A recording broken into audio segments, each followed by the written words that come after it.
close by. What does this tell you about Facebook?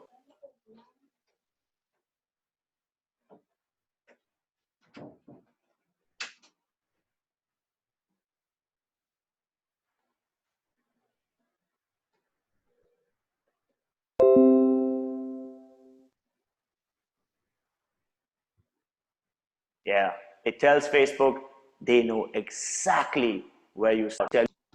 When you sign on to Facebook, did you look at those few lines mentioned out there? Those few lines mentioned out there are Facebook's terms and conditions, data policy, and cookie usage policy. Did you ever read them when you signed up to Facebook? Well, most people haven't read those, and all of them have just clicked on I agree to your terms and conditions, data policy, and cookie use policy. But what is this policy? What are these terms and conditions? Well, it's actually a 18,000 word document and most people haven't read it. These policies are telling you how Facebook is going to use your data to their advantage. Well, when they're giving Facebook to you for free to use, in return, they're actually making use of your data. But do you know what this data is? Let me give you an example. Check out my profile on Facebook. This is my profile and I have gone onto Facebook and I have mentioned things like founder at IID, founded Good Life Education, studied at Harvard University, studied private equity, studied e-commerce strategies, worked at India Poker Championship, and some other information like my age, my gender, XYZ. Because of this kind of information that I have given Facebook, I see ads on my Facebook like, check this ad out. This ad is from a brand called Solomify. It is saying social media marketing for your business. Are you seeing this ad is talking to me directly and it's saying, hey, do you need social media marketing for your business? This ad is actually targeted to each and every individual out there who said that they're a founder of a company. Check out this other ad. This ad is actually from The Rise to the Top. It says 7 cheat steps for creating, promoting, and profiting from an online course. Now this ad is actually coming to me because, well, this is an online course and I am a teacher. A lot of my past searches on Google or Facebook would have been about online searches, and this ad is coming to me. Probably you haven't seen this ad. Are you understanding what this means? Facebook knows what we're doing, when we're doing, and because of that, we're seeing information on our newsfeed. Let me give you one more example. This is my mother's profile. Check it out. Have a look at it. My mother has said that she is self-employed, studied at Wilson College. She's also told Facebook her age. She's currently 51 years old. She's told Facebook where she's from and some other basic information. Because of this information today, when my mother is scrolling on her social newsfeed, look at the kind of ads she gets. Check this first ad out. It is saying, design your house. In an Indian family, when you are renovating your house, it's actually the mother who's taking the decision. So when this comes on my mother's newsfeed, it makes absolute sense. Check out this second ad over here. This ad is actually from a company known as Fashion Affair. You can see that Fashion Affair is creating for Mumbai's hottest wedding clothes and stuff like that. They're promoting attires for weddings. If you see, the kind of people who would go for such an event would generally be women above a certain age who would like to go shopping for weddings and different things like that. There's also one small thing mentioned out there, where is the location of where this is happening. This event is actually happening at a place known as WTC, which stands for World Trade Center.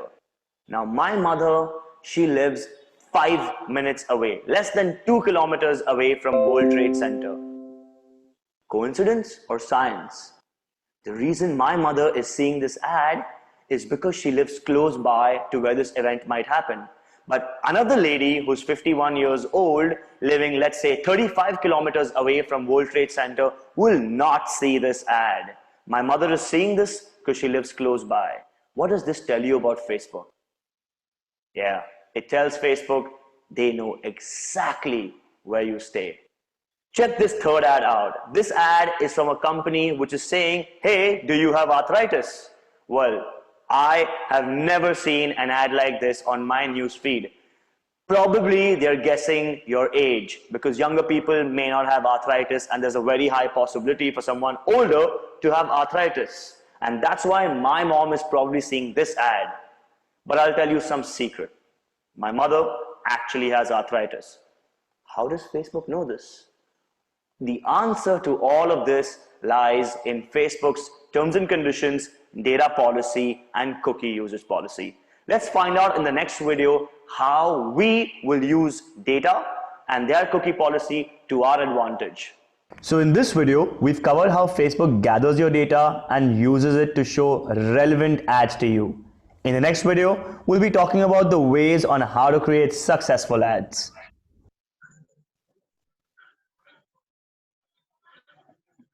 To get in place to make sure that your Facebook ads or Instagram ads are extremely successful.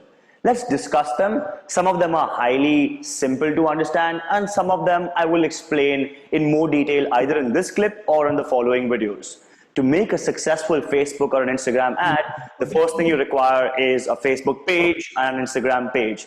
So most likely, if you're watching this video, you already have a Facebook page and an Instagram page. The second most important thing that you require is either a debit card or a credit card.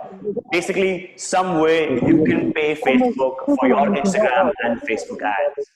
The third thing, before you make your Facebook or Instagram ads, I would recommend you to sit and write down your target audience. What I mean by target audience is who do you want to see your ad? Which is that target audience which should see your ad? Write down information about them like their age, their gender, what they like, what they dislike. You should have a very good idea about who you want that should see your ad. The fourth most important thing when you're making an ad is the communication. Let's have a look, and I will explain this to you piece by piece. Have a look at this Facebook ad. The thing that's on the top over there is your Facebook page name. What comes below that is your copy, also known as text. What is here is the image, which is known as, in social media language, the creative. You read the text inside the creative, that is known as creative copy. And you see what's at the bottom over there? That's known as the headline, also known as copy, but in jargon format, headline. To repeat, your page, the text, the creative copy, and the headline. And at the bottom over there is the link, that if someone ends up clicking on this ad, where would they go? That brings me to the next requirement of a Facebook and an Instagram ad, is something known as a landing page. Now, what's a landing page? That we will come to in the following videos. But before you start making your Facebook and Instagram ad, make sure you have these requirements set for you. So let's just take a quick recap. You need a page. You need a way to pay them, that's a credit card or a debit card. You need a very well-defined target audience, and you need your communication, your message, your ad copy, creative. And the last thing that you require is a landing page. Landing page creates and is the most important thing to make an ad successful. This video, we've talked about various ways to make your Facebook ads successful. In the next video, we're going to be going through all the components of making a Facebook campaign.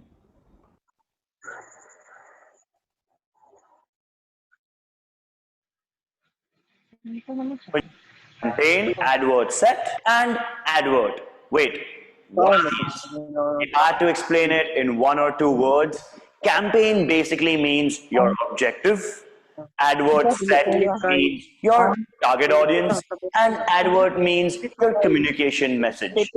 Now let me explain this entire thing with an example. Campaign means objective, which means why are you doing this ad? Well, let's take an example that I am doing these Facebook ads because I want more and more people to come and purchase this course. So my campaign objective is more people come to my website and purchase this course. AdWords set. Let's say to purchase this course, there could be an 18-year-old student, there could be a 24-year-old working professional, or there could be the founder of a company who would like to purchase this course. At the AdWords set level, we can have, for one campaign objective, we can have various different target audiences.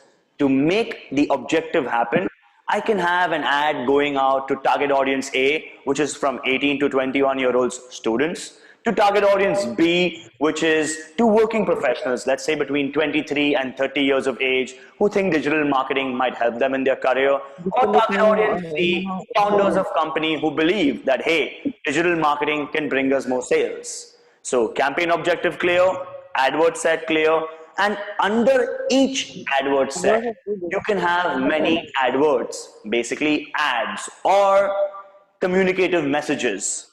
For example, for my 18 to 21-year-olds, I could have 3 different creatives and copies. One could be in red color, one could be in yellow color, and one could be in green color.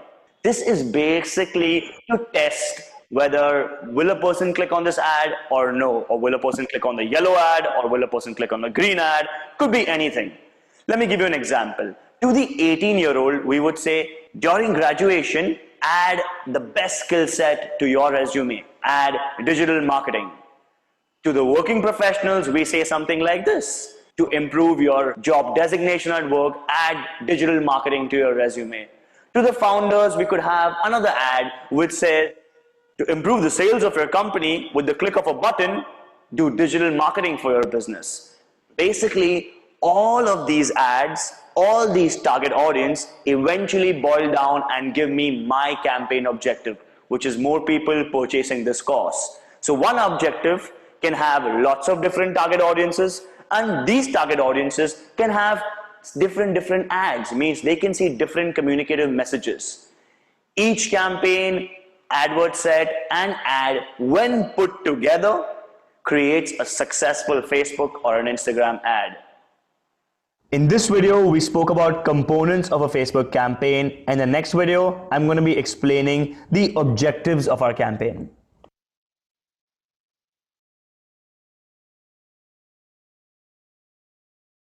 Them all in one shot, then you should click on product catalog sales. Let's say if you are an offline outlet, let's say if you're McDonald's and you want way more people to come to your McDonald's outlet, then you should click on. Now, let's get started with our first Facebook or Instagram ad.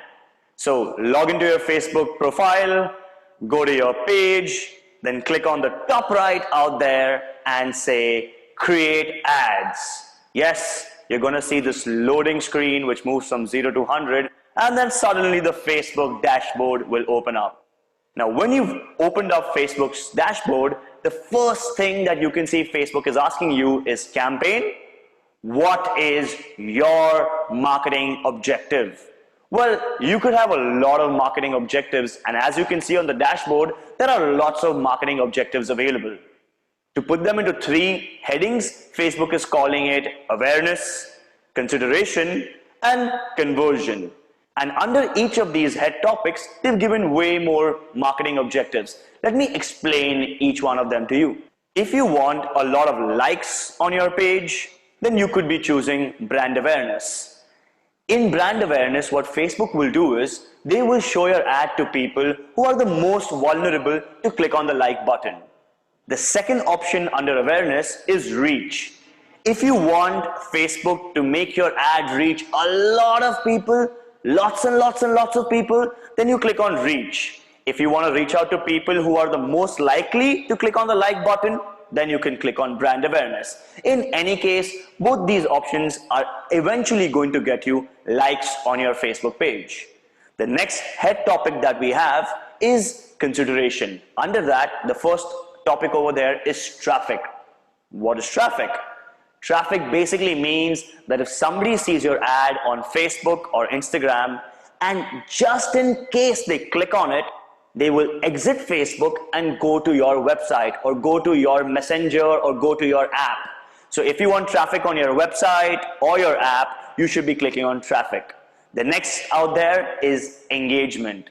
If you want likes, comments, or shares, or you want people to react to your Facebook post, remember I'm talking about a post. If you want people to like, comment, or share on your post, you should be clicking on engagement.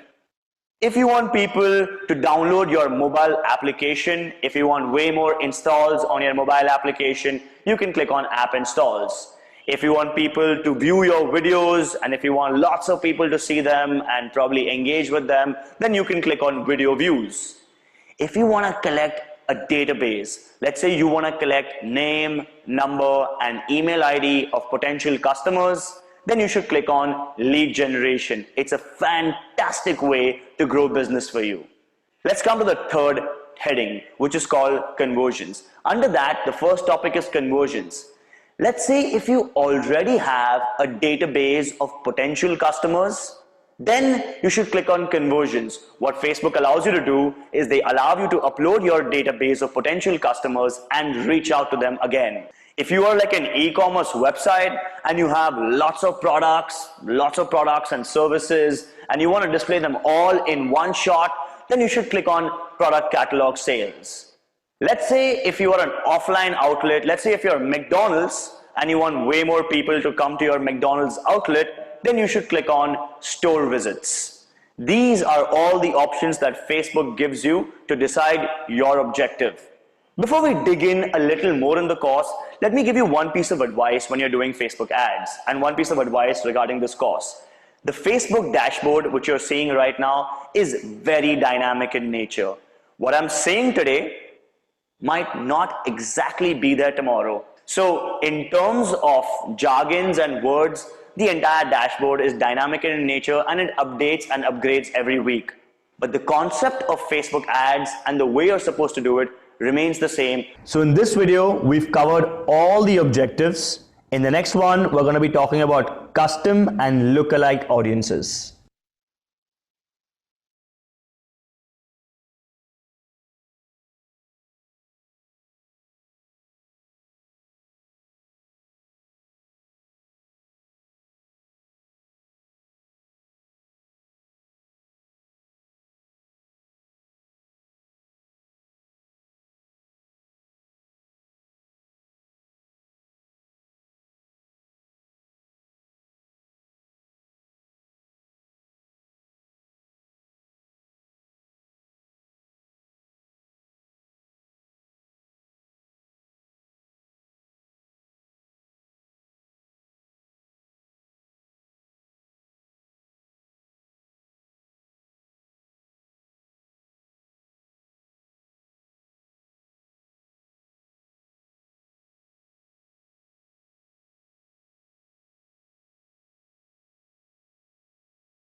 So let's begin. Now that we're on the Facebook dashboard, let's tell Facebook what our marketing objective for today is.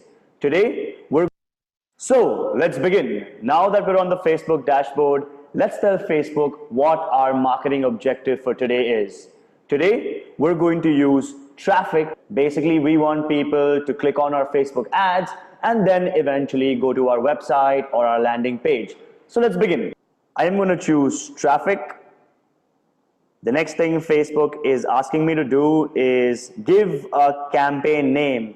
Do remember to give yourself a campaign name because when you'll become an experienced Facebook advertiser, you may not remember which campaign is for what. So make sure you give it a relative name. In this, I'm going to call it Udemy campaign for learning. Continue. Now we've come to the real dashboard of Facebook. Have a look. So again, you see they're asking you for an advert set name, which means what is your target audience. So I'm going to call this target audience for Facebook ad costs. The next few things that they are asking us is, do you want the traffic to go to your app, to the Facebook Messenger, or do you want people to go to your website? Well, I am for today going to choose website. Let's go ahead. Now you see that Facebook is asking you if you want to do an offer. Well, this is something new, not so important. Let's skip to the next most important thing, which is audience. Who do you want Facebook to show your ads to? You need to decide and be explicit about who you want your ads to be seen by. So let's begin. I'm going to create a new audience. Every time I make some changes in my audience, you will see that the audience size will keep changing. If I tell Facebook that I want to target, let's say 18-year-olds living only in India, in fact only in Mumbai, Facebook will again tell me how many people does it believe you will reach out to. So let's go ahead and see. Now when you begin, the first thing that they're asking you as an open field over there is custom audiences. But wait, what are custom audiences? Now, let's say if you had an e-commerce website, or if you had a database of your customers in terms of name, number, email ID, what you can do is you can take that entire database and go ahead and upload it onto Facebook. What Facebook will do is they will attempt to match those name numbers or emails to some name numbers or emails that they can find on Facebook. If they can find all, your ad will definitely be seen by those names, numbers, or email IDs. So let's go to custom audiences and say create new custom audience. I'm going to be creating a new custom audience. Now Facebook is asking me, how do you want this custom audience to be created? Do you want to upload a customer file when you have your entire database? Name is not that important, but numbers or email IDs extremely important. For today's example, let's take a customer file. I am going to add a customer from my own file, or I'm going to copy and paste data. Let's click on it. So prepare a file with your customer data, and here you can see Facebook is asking you to upload a file. Make sure you have your file in either the CSV format or the TXT format. Generally, most Excels can be saved. When you go to Excel and you say file save as, instead of Excel, you can save your file as CSV. So I'm going to go ahead and I'm going to click on upload file, and I am going to search for a database. Let's say I look up for SVKM database. You see, I have a CSV file over here. I'm going to open it. Can you see what I have in terms of serial number, name, number, email ID?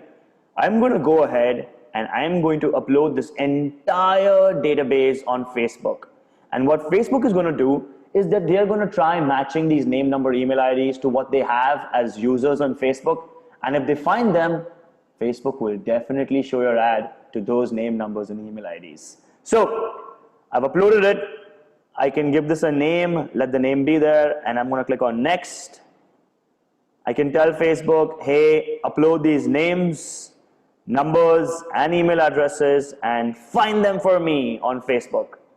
You can see Facebook is now uploading all this information, and it is saying that 100% of the numbers and email IDs that you uploaded online have been matched, which means Facebook could find all these 1,229 numbers and email IDs on Facebook.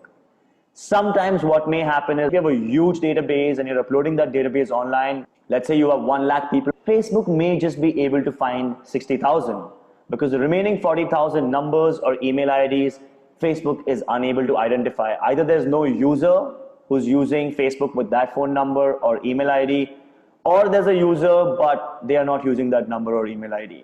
In any case, you at least have 60,000. In this case, you have 1,229 people on your database. Let's say that you think these 1229 people are your absolute target audience. And you also think that people who are similar to these 1229 people could be your prospective customers, you can tell Facebook to create something known as a lookalike audience. You see a lookalike audience, which I'm going to dig into somewhere later.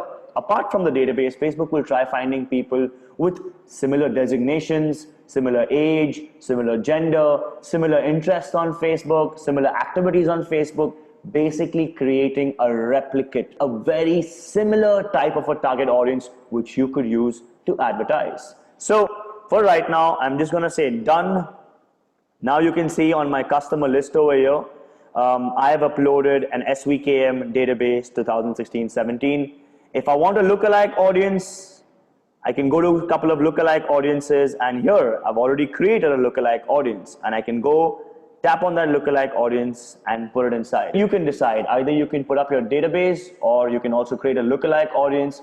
You need to decide what matches your target audience need and your business audience need. In this video, we spoke about some really important factors in custom audiences. But in the next video, we're going to dig down into details of custom audiences and lookalike audiences.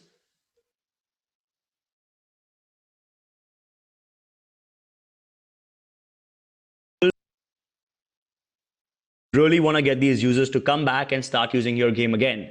So you can totally shoot out an ad to people who have stopped using your app. You can create one more ad for people who have purchased some products on your game. So depending on what stage your customer is in terms of the activities within the app, you can target them based on that as well.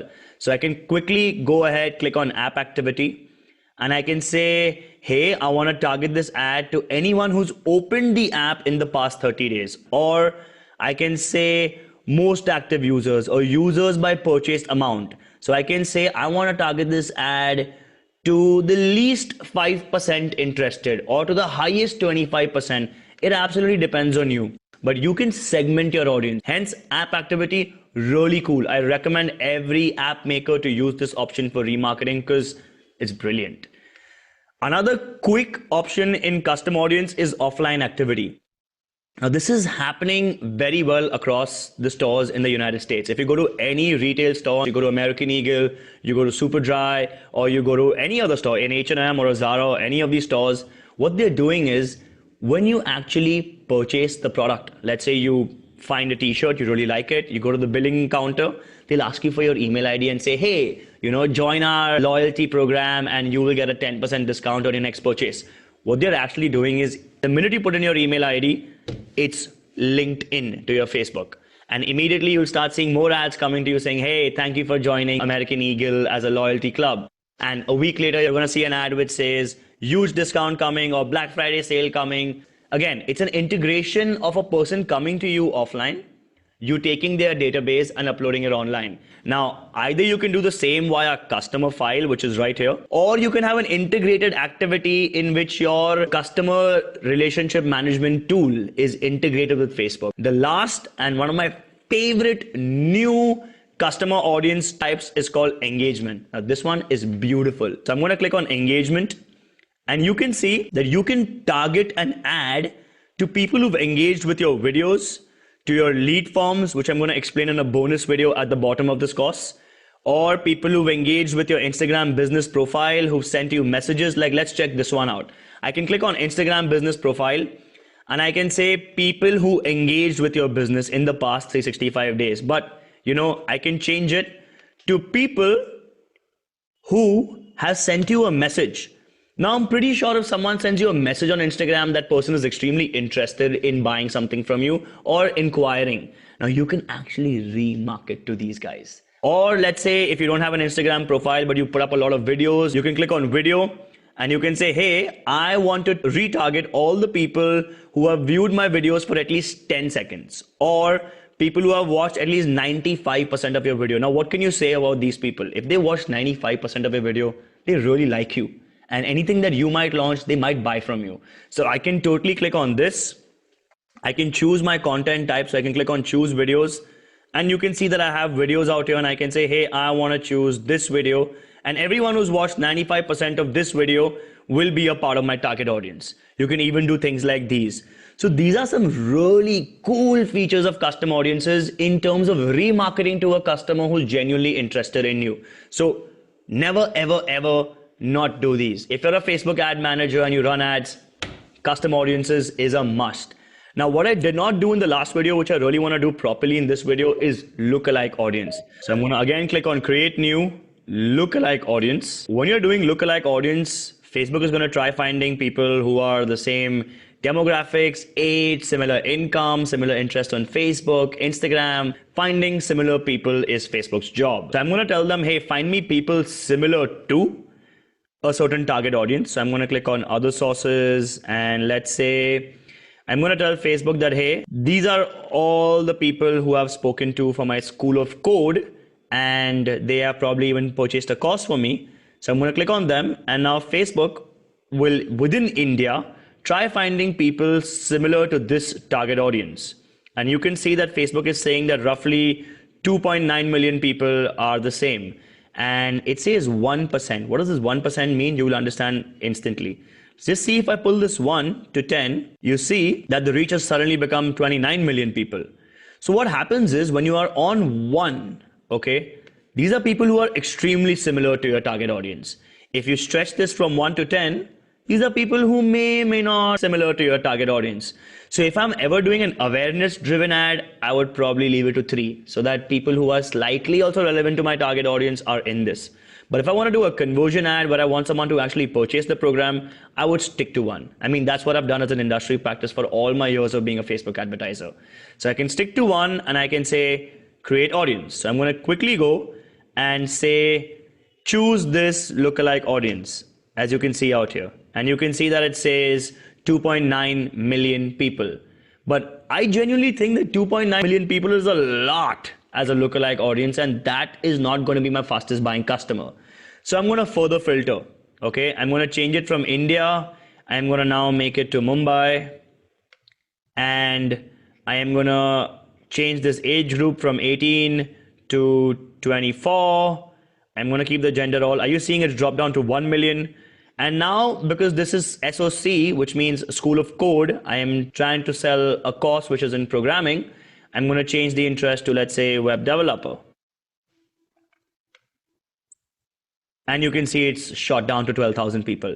Now, what I can say is that these 12,000 people are very similar to the people who have actually purchased my SOC program. Now, this is called lookalike audiences, and this can be used to the fullest if you use it wisely. So ensure when you're an advertiser, remarketing, custom audiences and lookalike audiences are never missed upon. This video was all about custom audiences and lookalike audiences. In the next video, we're specifically talking about map-based targeting, which is extremely essential for restaurants and local businesses and startups. So check it out.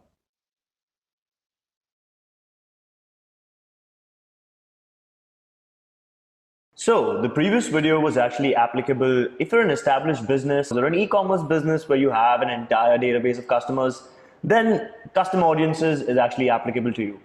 But let's say if you're a startup or you're a traditional business and you never manage to maintain a database, how would you find your target audience on Facebook?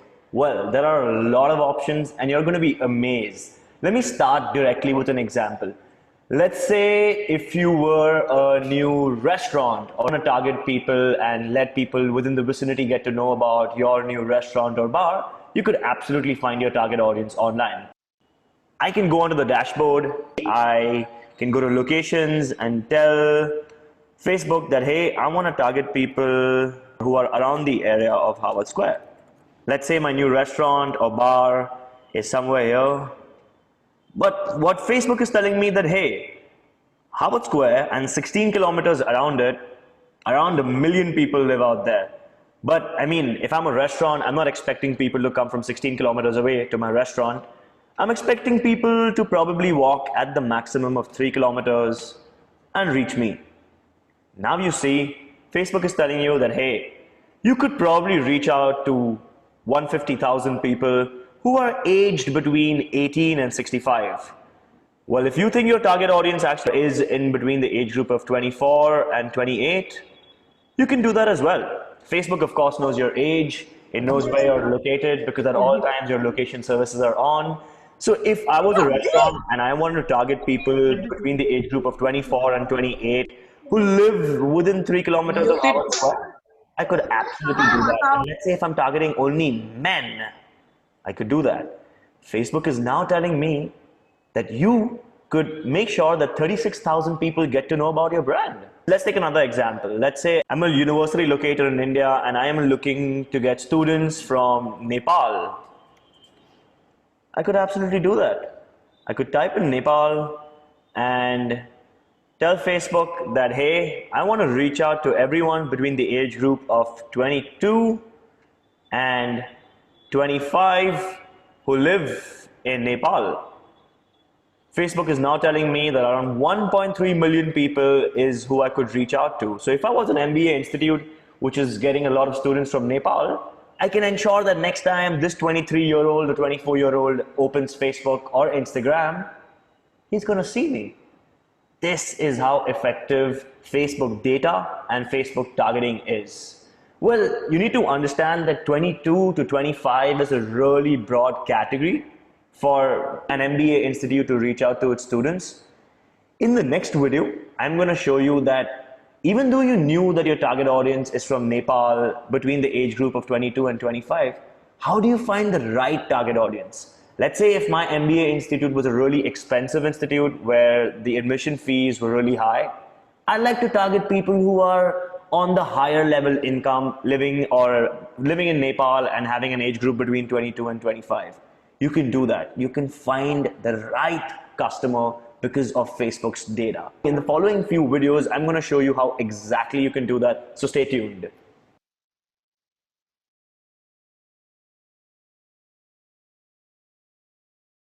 In this video, I'm going to tell you that apart from location, gender, and age, Facebook has lots of mechanisms to target the right customer for your business. Let's look at all the different options that Facebook has to find your target customer. So I'm just going to go and first clear my screen from what I had available in the last video. And what I'm going to end up doing is I'm going to explain all the different mechanisms, giving lots of examples, lots of live examples of which I have dealt with my clients. So make sure you stick to the pace. So yeah, let's begin. Let's say in this example specifically, I am going to try sell my social media marketing, or let's say this Facebook and Instagram ad course online. I want people to purchase it online and I already have a specific target audience in my mind.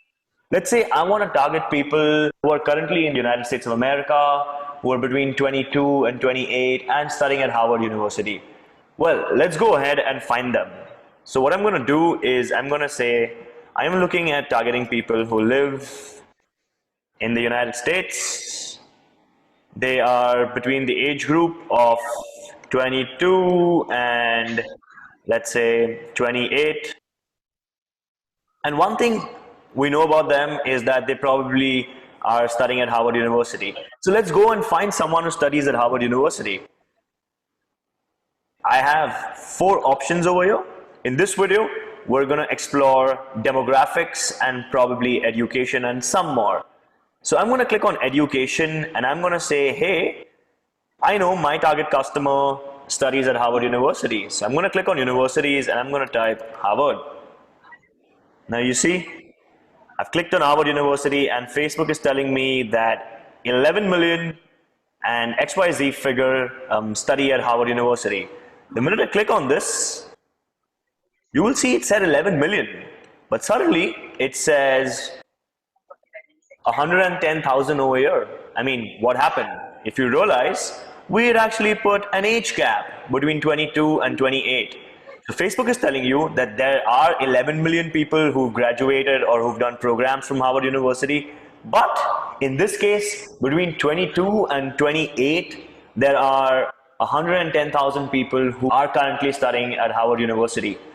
Let's say if I don't want to sell my course to students only from Harvard University, but I'm looking at everyone in the United States of America who are between 22 and 28.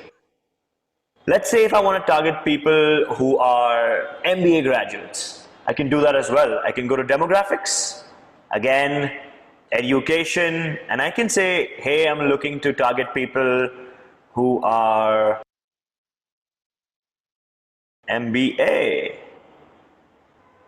Master of Business Administration.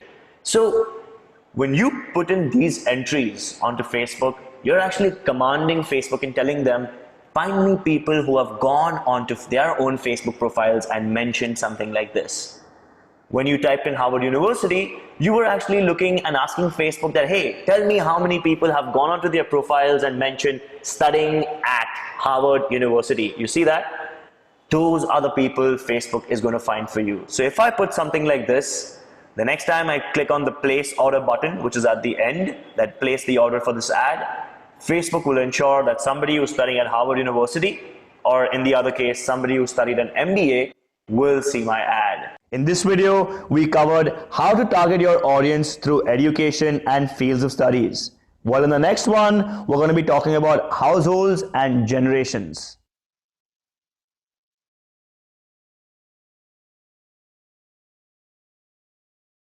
About demographics on life events, which is going to be real fun.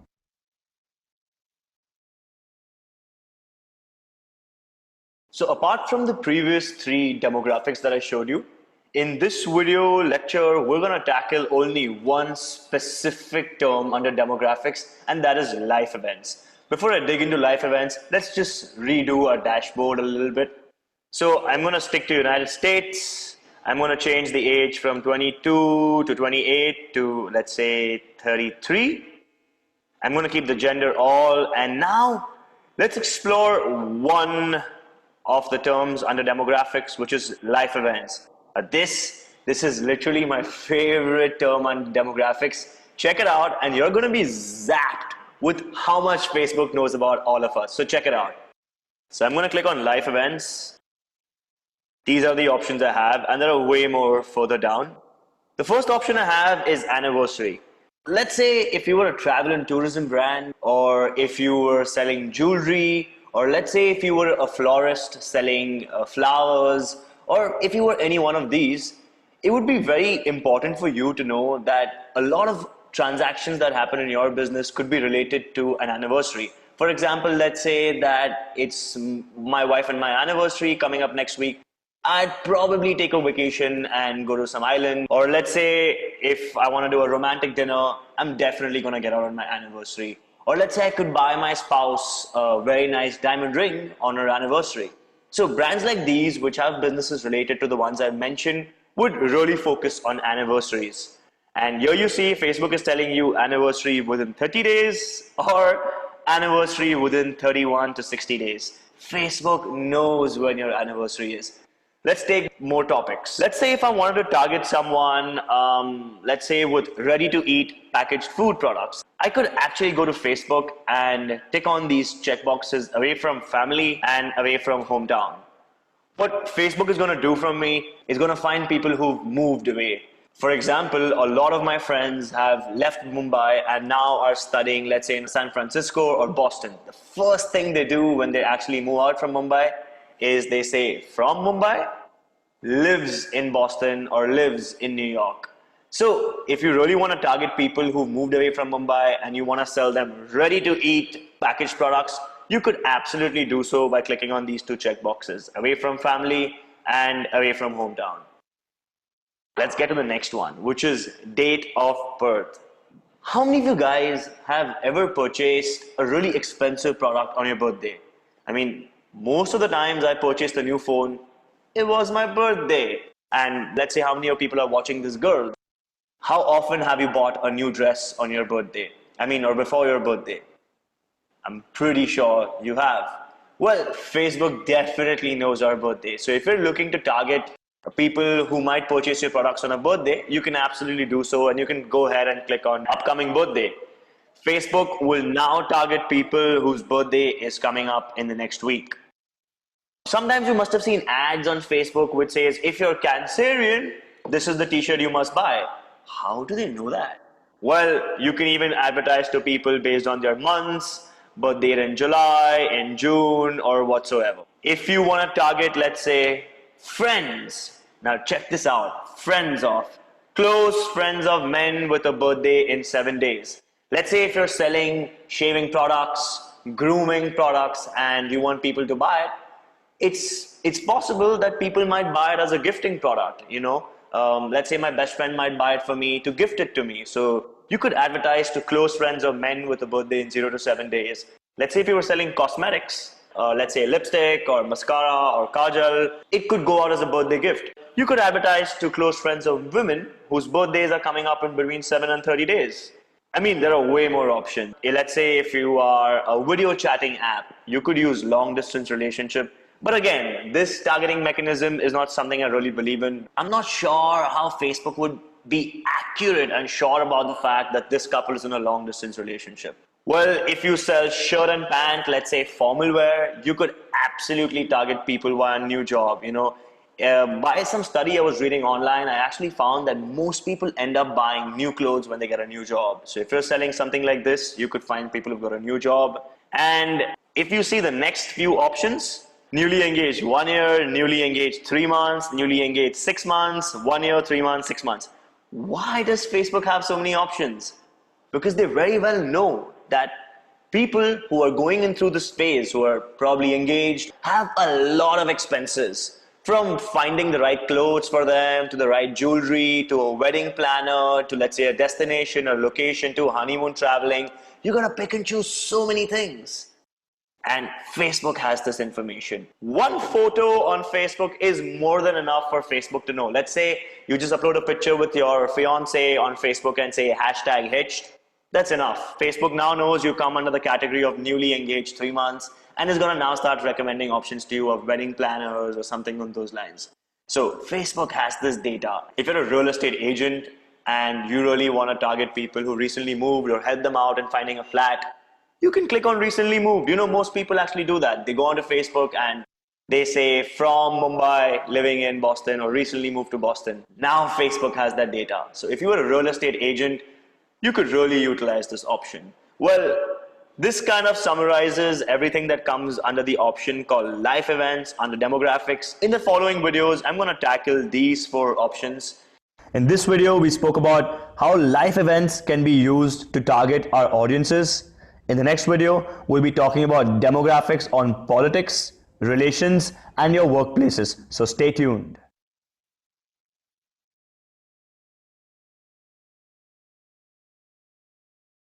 In this video, I'm going to go ahead and take all the remaining options that were available under the demographics section. So in this video, I'm going to tackle parents, politics US, relationship, and work. Before I get in, I am just going to change the age and make it from 22 to let's say 50. Okay.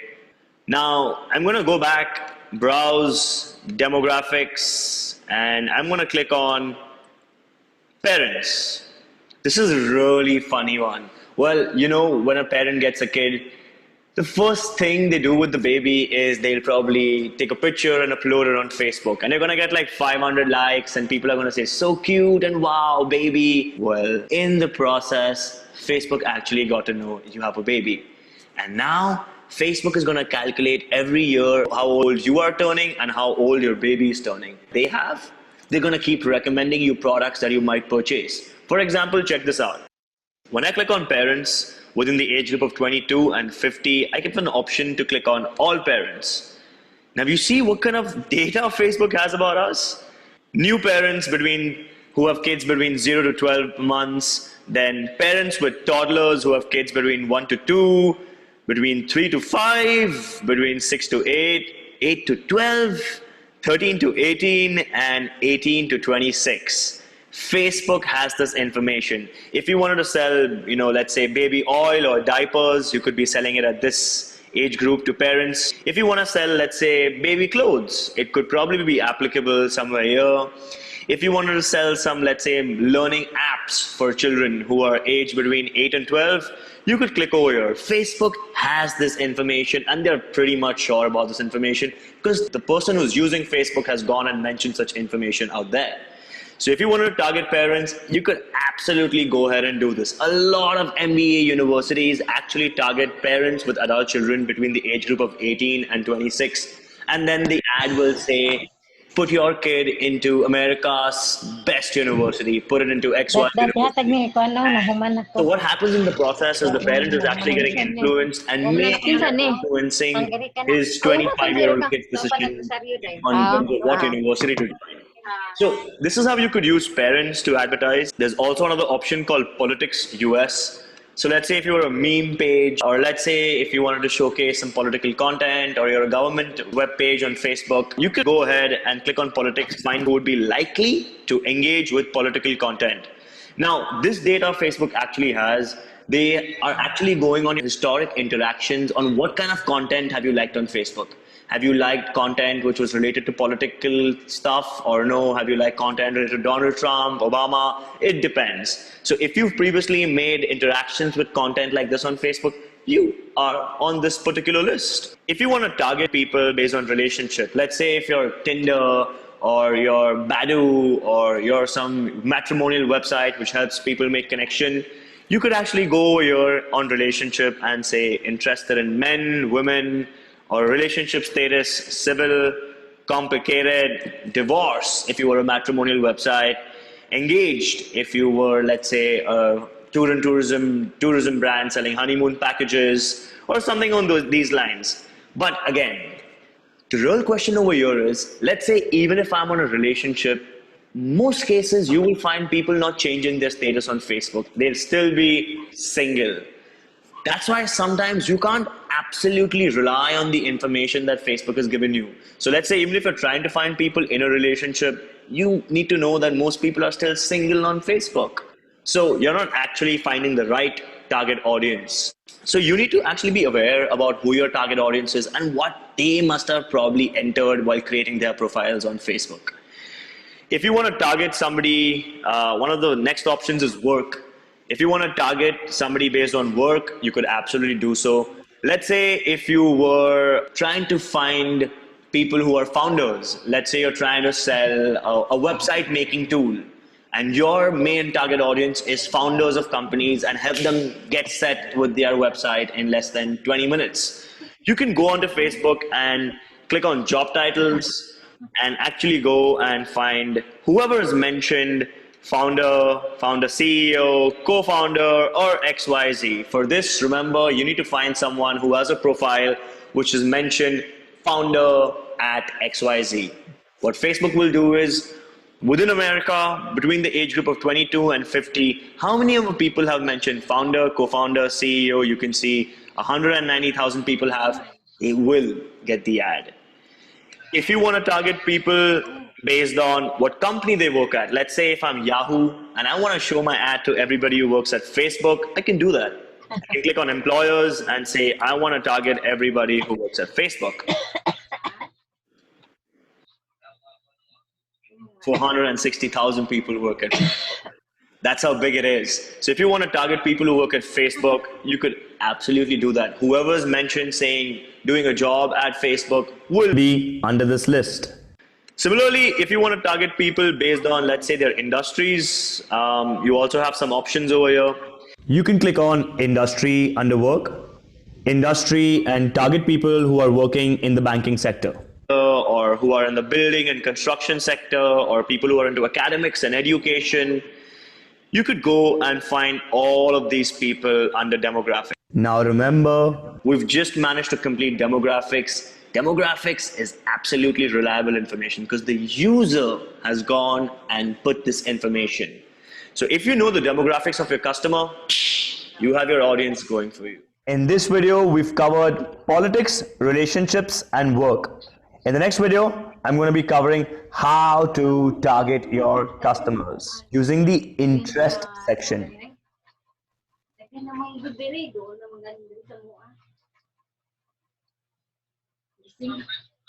In the previous videos, we've actually gone through one of Facebook's major targeting mechanisms, which is called demographics. Now, demographics typically is user inputted information, which means if I've studied at Harvard University, I can target them via demographics.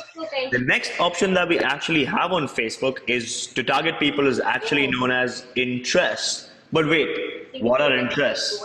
Now, interests are typically Facebook interpreted information. What I mean by that is, let's say if I like the page of, let's say, a brand called Domino's Pizza, Facebook is going to believe that I, Karan Shah, am interested in eating pizza. Let's say if I've liked a page on fitness, Facebook will believe that I'm interested in fitness. So interest is more like Facebook interpreted data, whereas demographics was more like user given data. Interests are basically whatever our interactions online are. Facebook will try interpreting it and will and come to a conclusion that user A likes A, B, C, D things, or user B likes D, E, F things. Like, I can go onto interest, and if I want to find people who like digital marketing, I can click on business and industry. Let's say I can click on online, and I can find people who like pages related to digital marketing. If you clearly read out here, it's mentioned people who have expressed an interest in or like pages related to digital marketing. So let's say even if you like people like Neil Patel, you'd probably be a part of this list.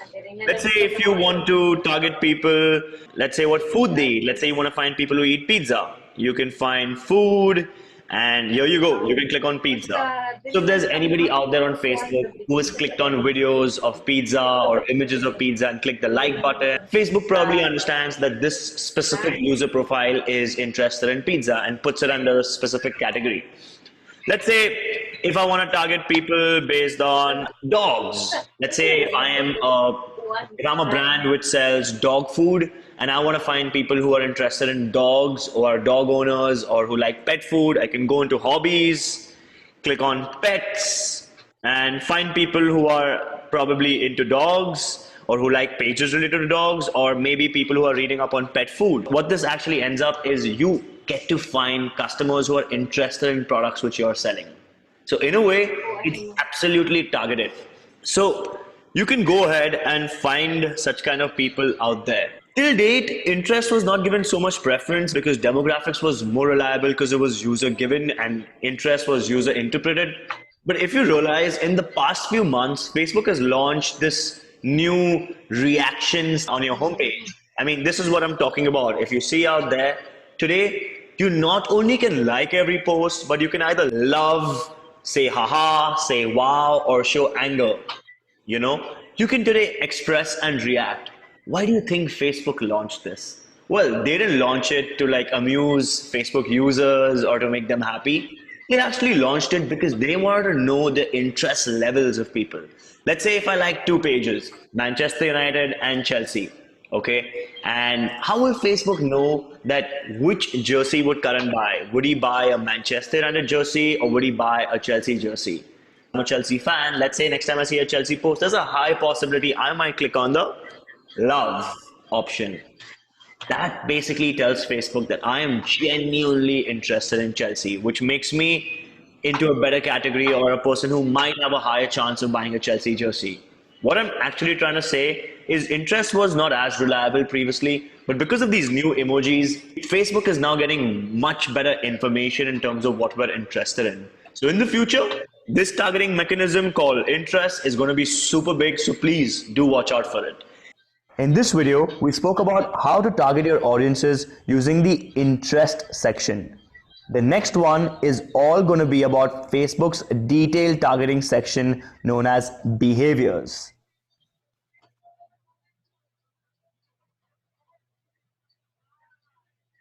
So, how do we get to know who's rich? You want to find a rich target audience.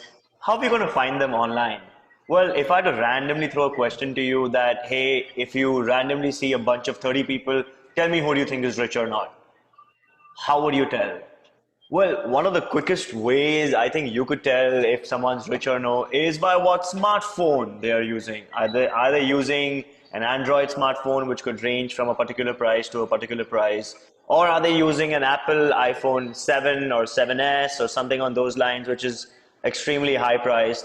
Phones tell a lot, that talks about your spending capacity, which you have. So it is deciding if you're rich or not. Well, luckily, on Facebook advertising, you can actually find out who your target customer is. You can find out if he's using a particular phone or if he's using a particular OS. You can find that out. Let's go ahead and look at our third most important option, targeting mechanism called behaviors. Now, well, again, under behaviors, I have so many options. Anniversary, previously we had anniversary from 0 to 30 days and 31 to 60. Well, this is from 61 to 90 days. I think travel and tourism brands selling exotic packages for couples should probably target using this mechanism. You could also find something really interesting called consumer classification. You could find people who Facebook predict to have an affinity towards high value goods. So you can probably find people who are owning, let's say, an LV bag or a Gucci bag or a Ferragamo belt or let's say an LV belt, something on these lines. Now, how do you think this is happening? Basically, if you ever realized, Facebook has a beautiful face recognition software. Today, if I ever hold somebody and upload an image, the minute I do that, Facebook already has tagged the other person because Facebook has an amazing image recognition software. Similarly, with every photo that we upload online, let's say if I'm carrying an LV bag, Facebook's recognition software knows that you have an LV bag. Or let's say if I'm standing in my formal wear and you can see like a Ferragamo belt on me, again, Facebook's image recognition software knows that you're wearing a high quality product or a highly priced product, which today puts you in someone who has affinity towards high value goods on something on those lines. So if you're looking at finding rich people online, you could do so by doing something like this.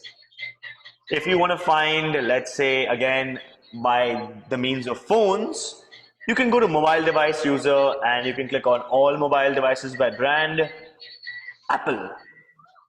Now, you can find people who own an iPad 4, iPad Air, iPad Air Mini, 6, 6S Plus, 6S, 6S Plus, 7, 7 Plus. They know all of it. Now, how do they know it? Well, every app today, in terms of the size of the, let's say if it was an iPhone 5, the app would be smaller. If it's an iPhone 6, a little bigger, 6S much bigger. Facebook today knows what phone we're using, and they're predicting, does this person have more disposable income based on the phone we're using. So if you want to find rich customers, you got them all out here, right here. Let's look at what other options you have. You can target people based on their digital activities. Let's say if I was selling something like a GoPro, I could probably sell it to someone called frequent photo uploader. Now you see what Facebook is saying. People who have uploaded more than 50 photos in the last month. Typically, someone who's uploading more than 50 photos in a month could possibly be purchasing a GoPro. Now, Facebook has a count of how many photos you're uploading. So if you uploaded more than 50, you're on that list. So we can also select something called travel, and we can identify frequent international travelers, people who have typically traveled more than once abroad in the past 6 months. Now, this is really easy for Facebook to track.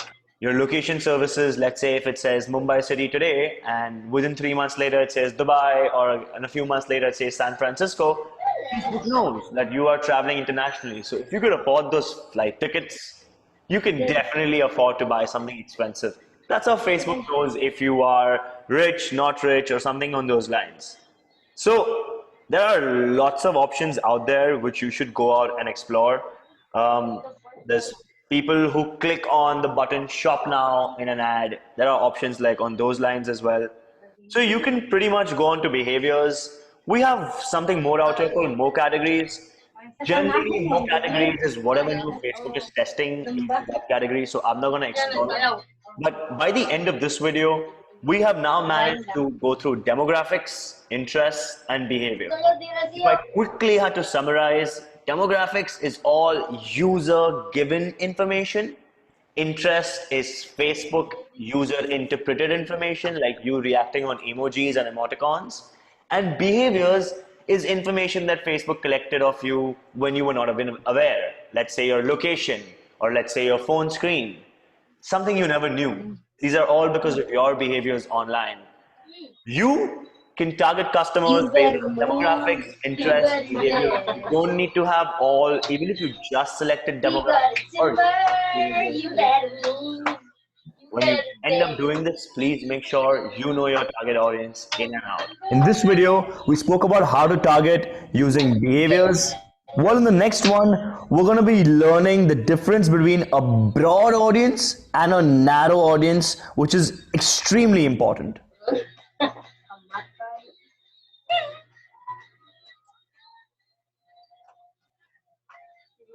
In this video, I'm going to explain to you a concept which is used in Facebook targeting known as narrow audience. Well, I'm going to explain this entire concept via an example, so you got to be paying attention. Let's find a specific target audience for me. So let's say I am trying to promote this online course of mine, and my target audience are people who've studied at Harvard, Stanford, New York University, let's say Babson College, and who've gained the degree of Master of Business Administration from these specific colleges or university. Let's go and find MBAs from these specific universities on the dashboard. So what I can do is I've kept United States, I've specifically mentioned the age from 22 to let's say 65 plus. Now I'm gonna go and I'm gonna say, let me find people who are MBAs. So let's say, or first let's type in all the university names. Let's say Harvard, Stanford, MIT, Cornell, NYU. You see, 990,000 people actually have gone to these universities. And now I'm looking to find MBAs from these universities. So I'm going to go ahead and type MBA. Please make sure you do not find employers of MBA or schools and universities of MBA or people who've liked pages of MBA. Make sure you find people who've mentioned that their field of study is an MBA. So, as of this moment, are we targeting people who have studied from these specific universities and gained MBA from them? What do you think? Have we managed to get this target audience? Well, absolutely not. If you realized, before I put in MBA, there were roughly 990,000 people.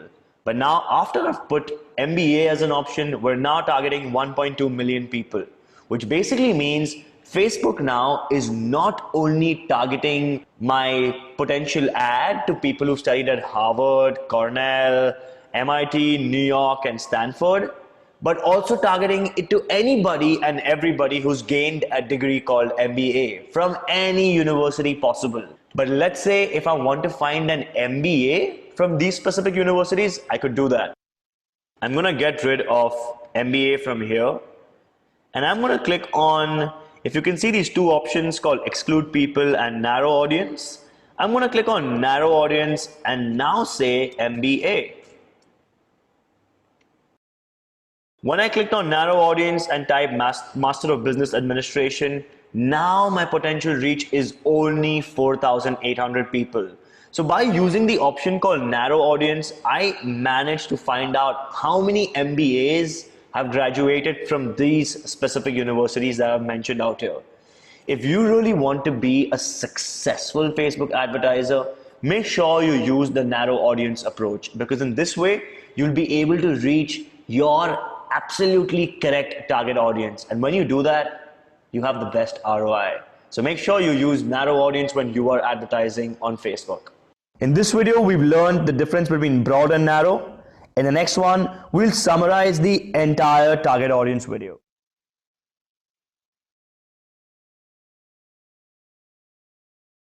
Instagram ad. I'm just going to quickly summarize this all. So let's go back to the dashboard.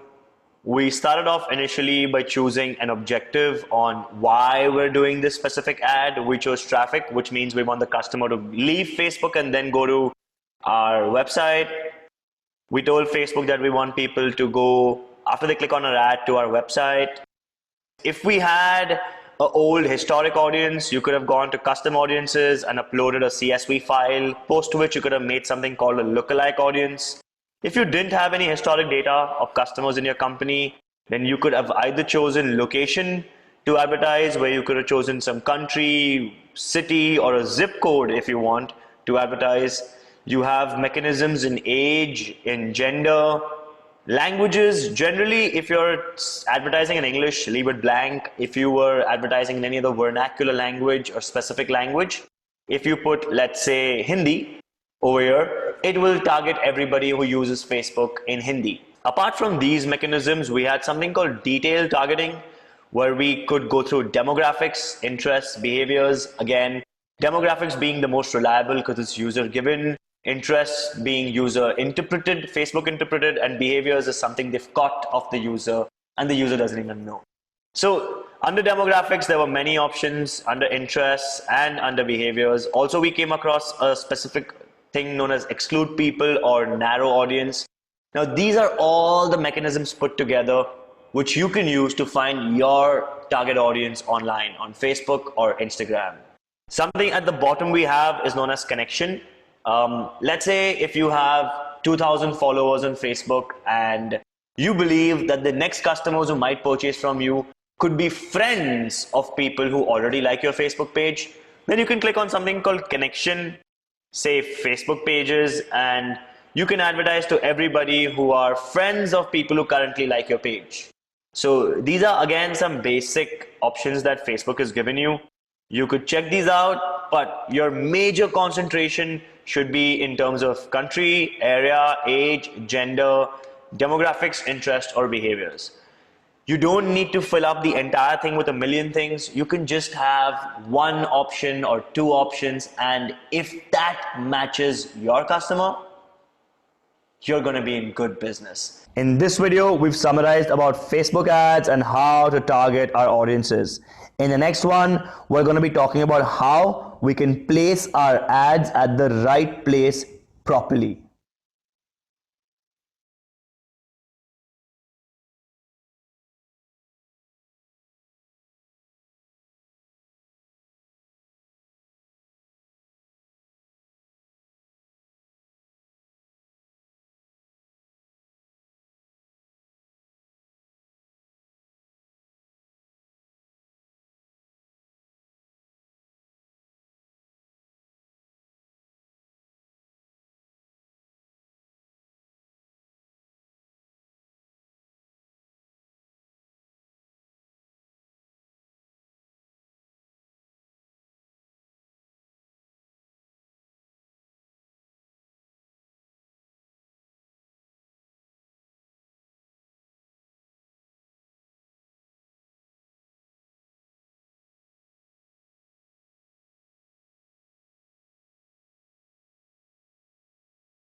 Now that we're done choosing our target audience and our campaign, now is the time we decide that where will our Facebook or Instagram ad be seen? Is it going to be seen on the right hand side or in your news feed, or where do you want your ad to be seen? You have to be pretty specific about this. So let's get to the dashboard and let's check out all the options we have.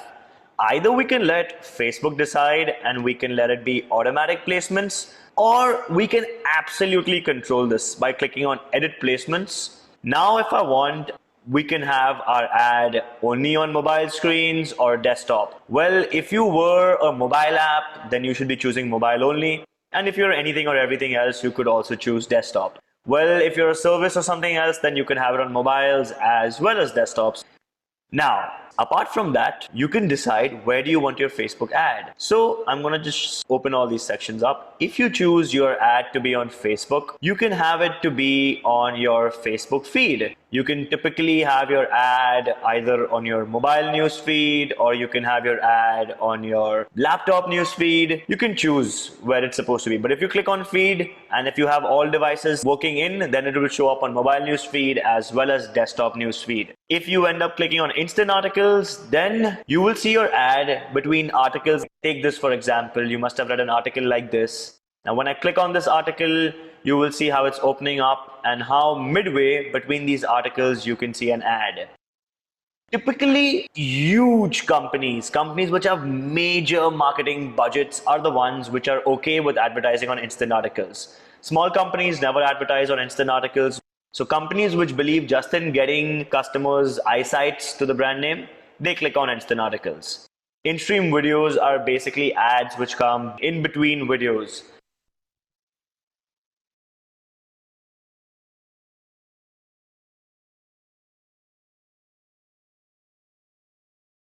In this case, it's ineligible because our campaign objective that we had chosen was traffic. If you want your ad to be on the right column of Facebook, which most people know it's an ad, you can go ahead and click on right column. I hope this part of the video is explanatory enough and you can decide where you want your ad to be. Again, in suggested videos, so you know when you end up watching one video on Facebook, how randomly other suggested videos come. You can have your ads before a video or in between. In this case, again, we've chosen the objective as traffic, so the ad can't happen. We also have options within Instagram. If you want your ad to be on newsfeed, your ad can come between the Instagram newsfeed. So just like over here, you can see it's coming between newsfeed and it'll say sponsored. Or if you want your ad to come between some Instagram stories, you can go ahead and click on Instagram stories and your ad will even show up over there. The next up is audience network. Well, Facebook has connected with more than 5 million websites. Facebook partners with more than 5 million websites. Whatever ads are being published on Facebook and Instagram also have the opportunity to be published on partner websites of Facebook, and those come under the category known as audience network. So if you ever see a banner ad on a newspaper website, or if you see some ads on videos within other random websites, they could possibly be under Facebook's audience network. So these websites are typically websites which couldn't find enough advertisers, just connected with Facebook and said, hey, since you have so many advertisers, why don't you get some of your advertisements on my website? So again, I would recommend only mega big brands with huge marketing budgets to go for audience network.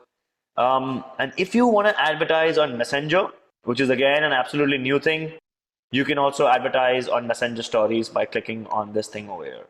So again, Facebook gives you the absolute power to control where your ad should be. So this is placements, and now we've ended up choosing where we want our ad to be. In this video, we've talked about how to place our ads. In the next one, we're going to be talking about how to pay for these ads, and that topic is known as bidding.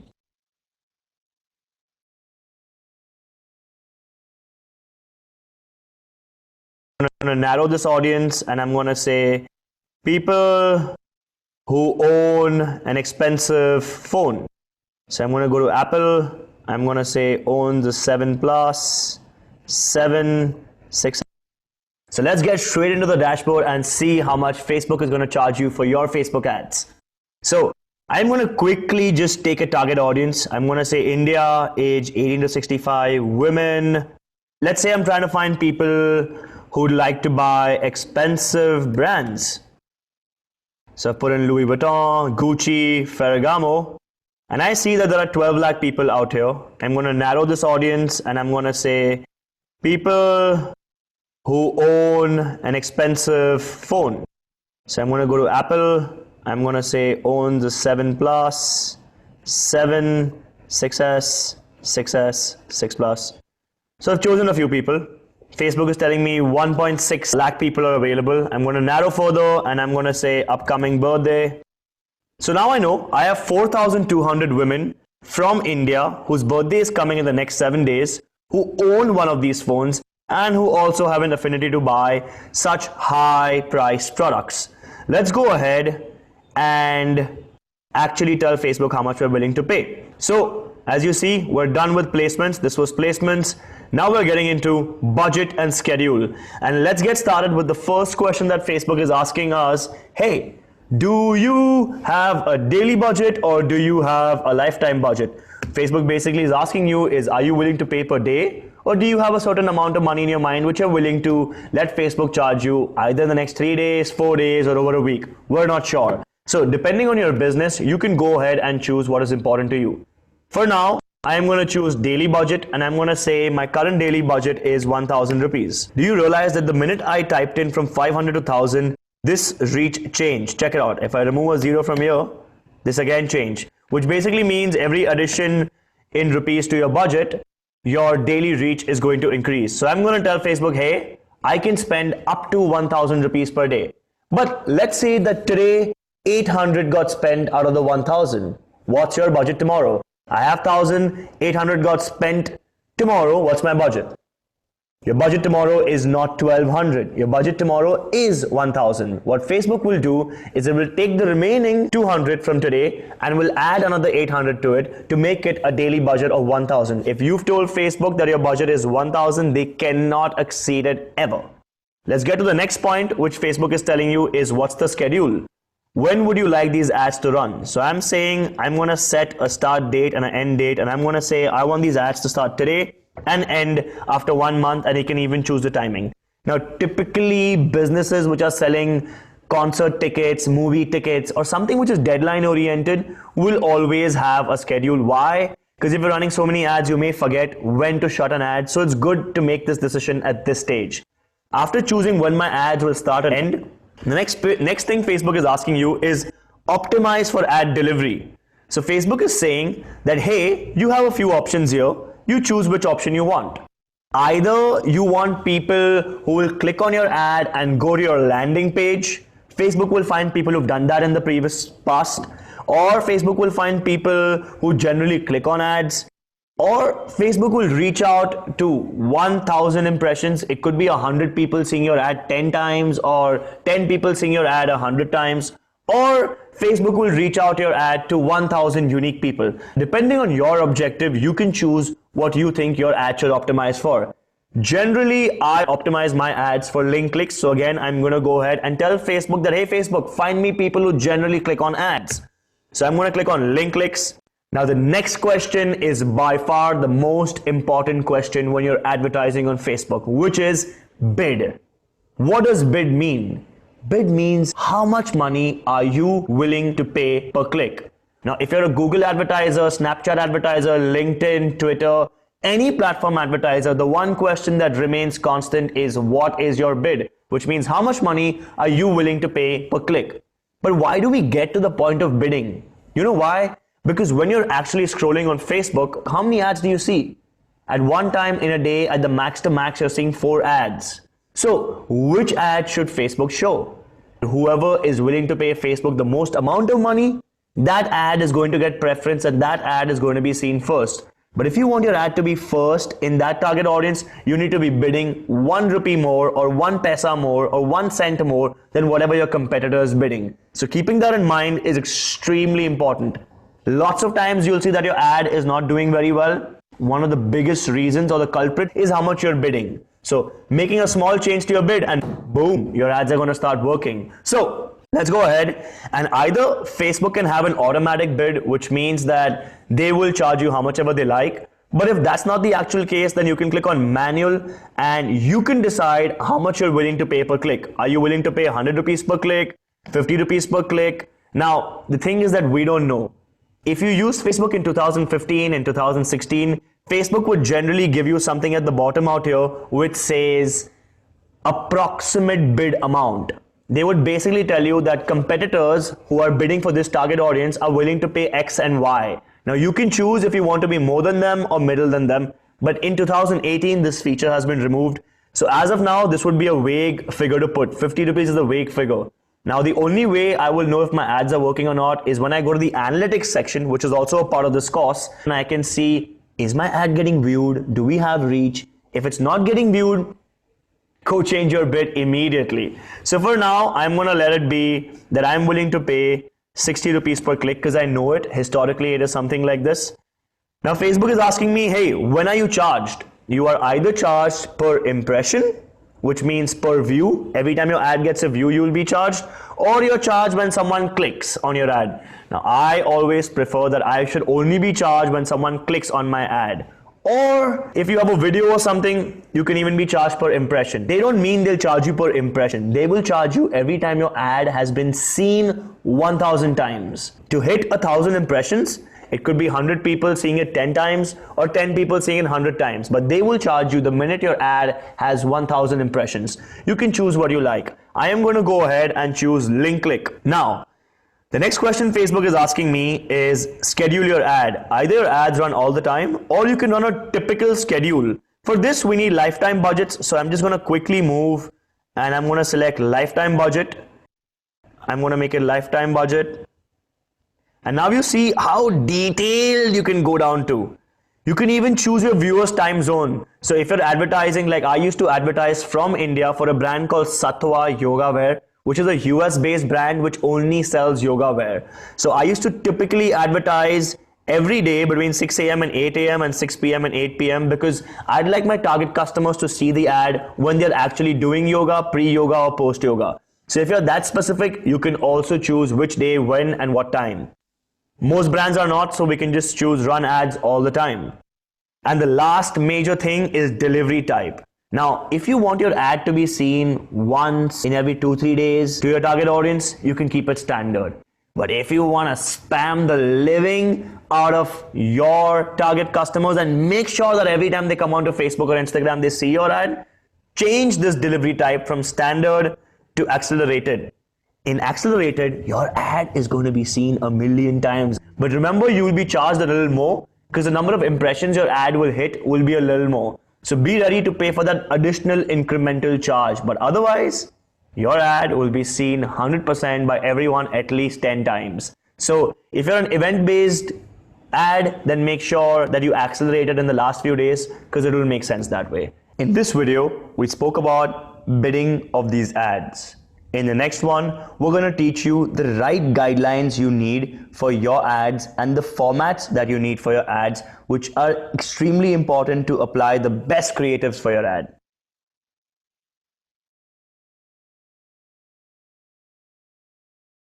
So now that I'm done with my bidding, I'm going to quickly click on continue. And the next thing Facebook is telling me, hey, whatever ad you're making, because now that I'm done with my campaign and now that I'm done with my ad set, now I'm going to go ahead and give this specific ad a name. So I'm going to call it ad 1, creative 1. And now I'm going to go ahead and if you can see here, they're showing me my Facebook page as well as an Instagram account. So make sure both of them are connected because if they're connected, then Facebook will show your ad not only on Facebook but also on Instagram. So make sure that is happening. If they're not connected, you can click on page settings out here and you can connect and integrate both of them. Now, the next thing is that Facebook is asking us is that what's your ad format like? Is it a single image ad? Is it a slideshow of a particular number of images? Is it a video? Or is it something known as a carousel ad? So it depends on what kind of ad you want to choose. But in this video, what I specifically want to talk about is the ad format discipline. Now, because each ad is different, Facebook has some guidelines that you need to anyhow follow up with to make sure your ad is successful. If you do not follow up with these exact guidelines that Facebook has given us, your ad may not run at all. So every time you will click on a format, like here I've clicked on single image, and you will see that Facebook is giving me some recommended image specs. If not here, if I click on single video, you can see again, they're giving us some recommendations. Make sure you always stick to these recommendations. Like for example, in single image, the first thing Facebook is telling us that your ad needs to be 1200 by 628 pixels. Just like you measure space in square feet or you measure a triangle in centimeters, You measure images in pixels. Now Facebook is saying, hey, if you're making a single image ad, make sure it's 1200 by 628 pixels. Why?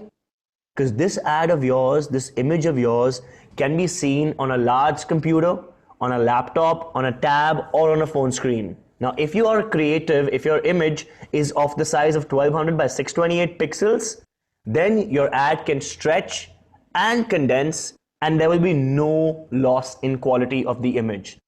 The second law that Facebook has when you're making a single image ad is the image to text ratio. Now, Facebook has a particular clause which says that the text within your image has to be lesser than 20% of the entire image's size.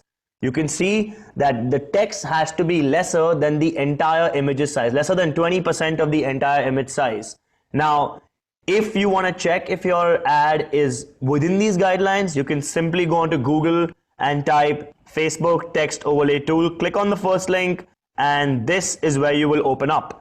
Now you see I have already uploaded an image, and this is how the image looks like. Do you want to become the next big blogger? And you see what Facebook is telling me, that the image text is absolutely okay and my ad will run. But if you see this image, you see what I've done out here. It's an image which has so much text in it, and Facebook is clearly telling me, hey, your image text ratio is really high and your ad is not going to run.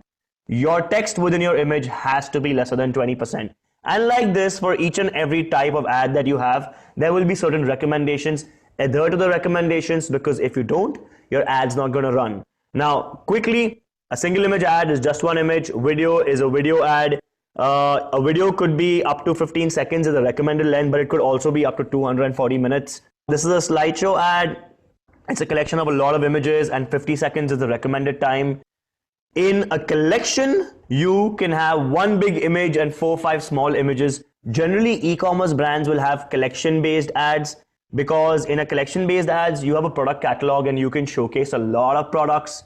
One of the last ad formats is Carousel. Now, Carousel ads are generally only applicable on mobiles, where you have to swipe through the ads and you can see more and more images. So these are your different ad types, and each ad type has its own discipline which you have to adhere to. So make sure that happens. In this video, we spoke about how to format our ads using creatives with certain disciplines. In the next video, we'll be covering how we can show our ads in multiple different ways. So now once you've decided which ad format to go ahead with, quickly go ahead and start making the ad. In this tutorial, I've chosen single image. Now I can either choose from my computer and upload an image directly, but I don't have any images. Or I can see what are the old images that I've used on my Facebook page or in my ad section while looking at my own library. Or if I don't have enough images, I can choose a free stock image, and Facebook has lots of images to help you out. So you can choose what you like. I am going to go ahead and choose images from my old usage, and I am going to quickly choose 5 or 6 different types of images so you understand what kind of ads I can make. You can choose up to 6 images on Facebook. So today, your target audience will see image 1. Tomorrow, when the same target audience comes online, we'll see image 2. Basically, we're testing which image will work for your ad. So here, I've gone ahead and uploaded them. You can see a preview. I'm going to change this to desktop newsfeed. Now you can see that I have image 1. I have to still add some text here, and also out here. But that I'm going to do in some more time. Right now, let's look at all the images. Are you realizing that only 20% of it is text and the remaining of it is just an ad? So make sure you do not make this mistake of having more than 20% text. I'm showing my second ad to you. Now again, this is an ad which I've accelerated from the 10th of January. So because it's a deadline based ad, again the text is lesser than 20%. Here is another ad which says bring your business onto the first page of Google 3-day SEO training. Are you seeing these are different ads that we have done in the past? I am just giving you all examples on what you could be choosing. This is a absolutely demographic based ad. If you see what it's saying, hey, St. Andrews students.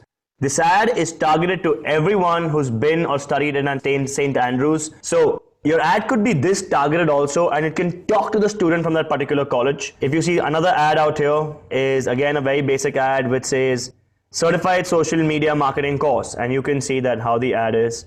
But here, look at the next ad and tell me if it's good or bad. Well, this ad cannot work, guys. Why? Because this ad has so much text that this ad will not run at all since it defies Facebook's ad guideline. So make sure you do not make such mistakes. Now, these were single image ads. I still have to add the headline and the newsfeed link description, which I will do in some more time from now. But here, let's now look at a video ad, and I'm going to show you one of IID's video ads. Again, I'm going to browse library, and I'm going to show you this one video that we generally use. So this is the kind of ad that we have.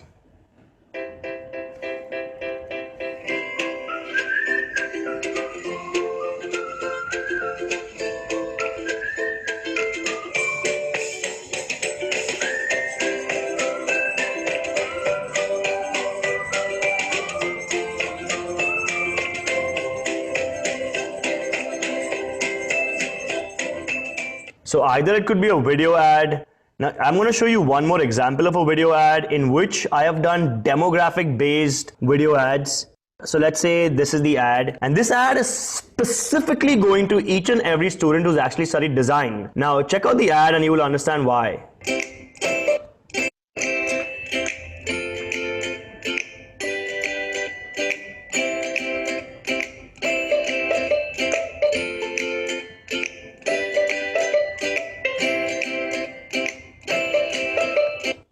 So I hope you understood that this ad was specifically talking to a design student only and nobody else besides a design student. Like that, IID has made ads for management students, architect students, and the content in the ad remains the same. The only thing that changes is, hey, are you a design student, or are you a management student, or are you an architecture student? It depends on who you're actually targeting. I am also going to show you an example of a carousel ad, and here you see all these images. In the first image, I am going to select an image from my old library. This. So you see my first image is changed. It's saying, hey, are you a student from Hinduja University? Now I'm going to go and add the second image. This is going to say, attend college in the morning. And here I'm going to select my third image, which says, ace social media marketing in the evening. So are you seeing this is going to be how my carousel ad is? So again, you can choose whatever you like. I'm going to quickly make a simple ad right now. I've chosen my image. I'm going to now quickly add some text out here. So I'm going to say, want to grow the sales of your company, learn digital marketing and use this for your own business. See how the sales will increase using digital marketing. So the minute I've done this, you can see that the text out here has changed. Also, I'm going to go change the headline, certified digital marketing course. Again, you will see that the headline will change out here. Now, if I want to change this newsfeed link description, I'm going to go down to newsfeed link description and I'm going to say digital marketing, a sparkling ad to your resume. So again, that will change. If I want to change the display URL, I'm going to call it iid.co and you will realize that it has all changed. And if I want to change this button of learn more, I can even go and change my call to action. So I've clicked on learn more and yeah, I have actually finished making an ad. And now I'm going to finally tell Facebook that, hey buddy, if somebody actually clicks on this ad, this is where they're supposed to go. This is called the landing page. So I can send my people out here and I'm going to explain this in the next video. But I have also put my landing page now. So if somebody clicks on this ad, this is the actual link they're going to go down to. My ad is absolutely made. So you can choose whichever ad that suits your business. Go ahead and choose it and make sure your choice is a good one. In this video, we spoke about all the different ad formats. In the next one, we're going to be talking about how to properly make our ads.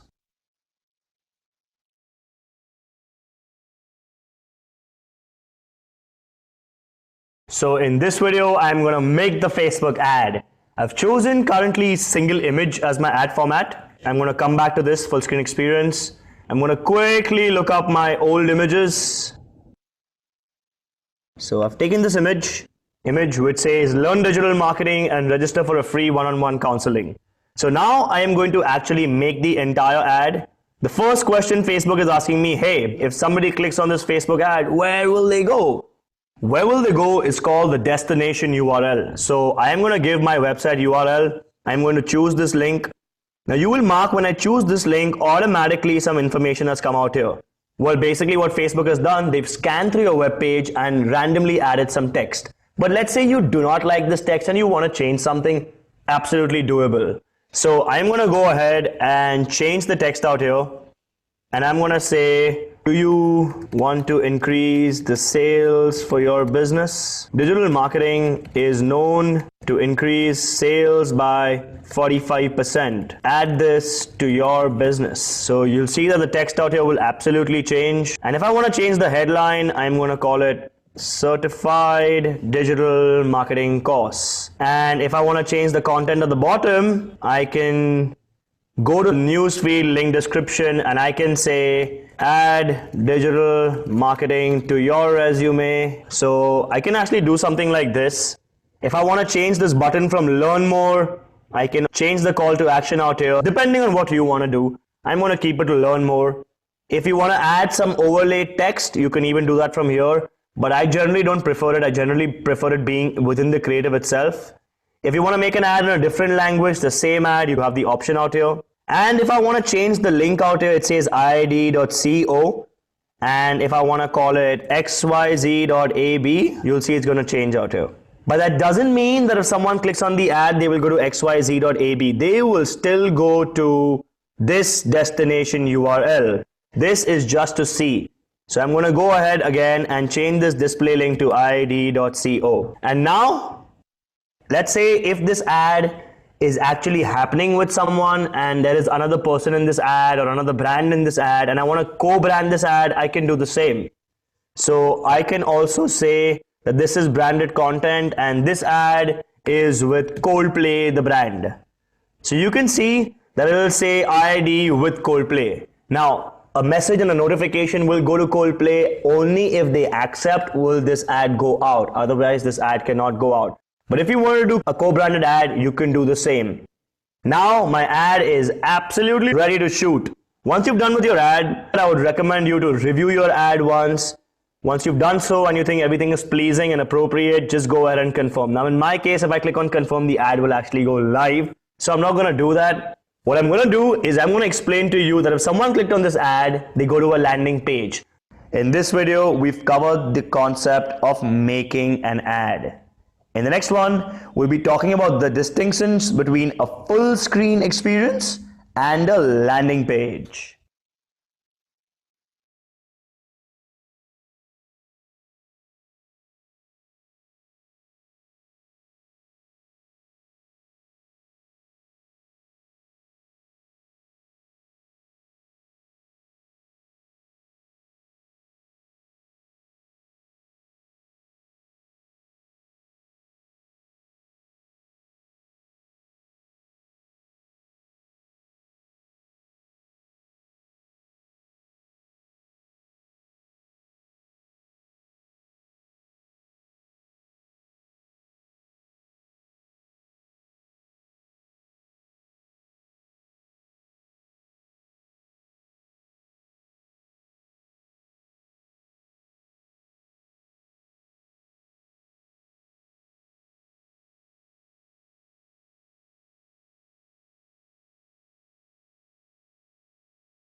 Ad, where do they go? Well, so in the previous video, we actually went ahead and made our first Facebook or Instagram ad. In this video, we're going to talk about the things that I told you in the previous video. That if someone clicks on your ad, where do they go? Well, they actually go to a landing page, or there's one more option called a canvas, which can also be called a full screen experience. So let's come back into this dashboard, and here you can see that I have made the entire ad just like I showed you in the previous video. Now there are two options we have. If someone clicks on this ad, where do they go? So here is my URL and you can see this is the link. Now I'm going to take this link, open up a new tab out here, and I'm going to paste it, which means if somebody clicked on my ad, this is exactly where they're going to go.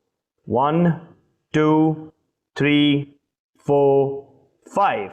roughly it took 5 seconds to load this web page, which means if someone clicked on the ad and if they came to this web page, it would be that for 5 seconds that user is doing absolutely nothing. Now imagine if this user was traveling in a train or was in an area where there's poor network or poor data services. It could be that it would take more than 5 or 10 seconds to reach the desired landing page.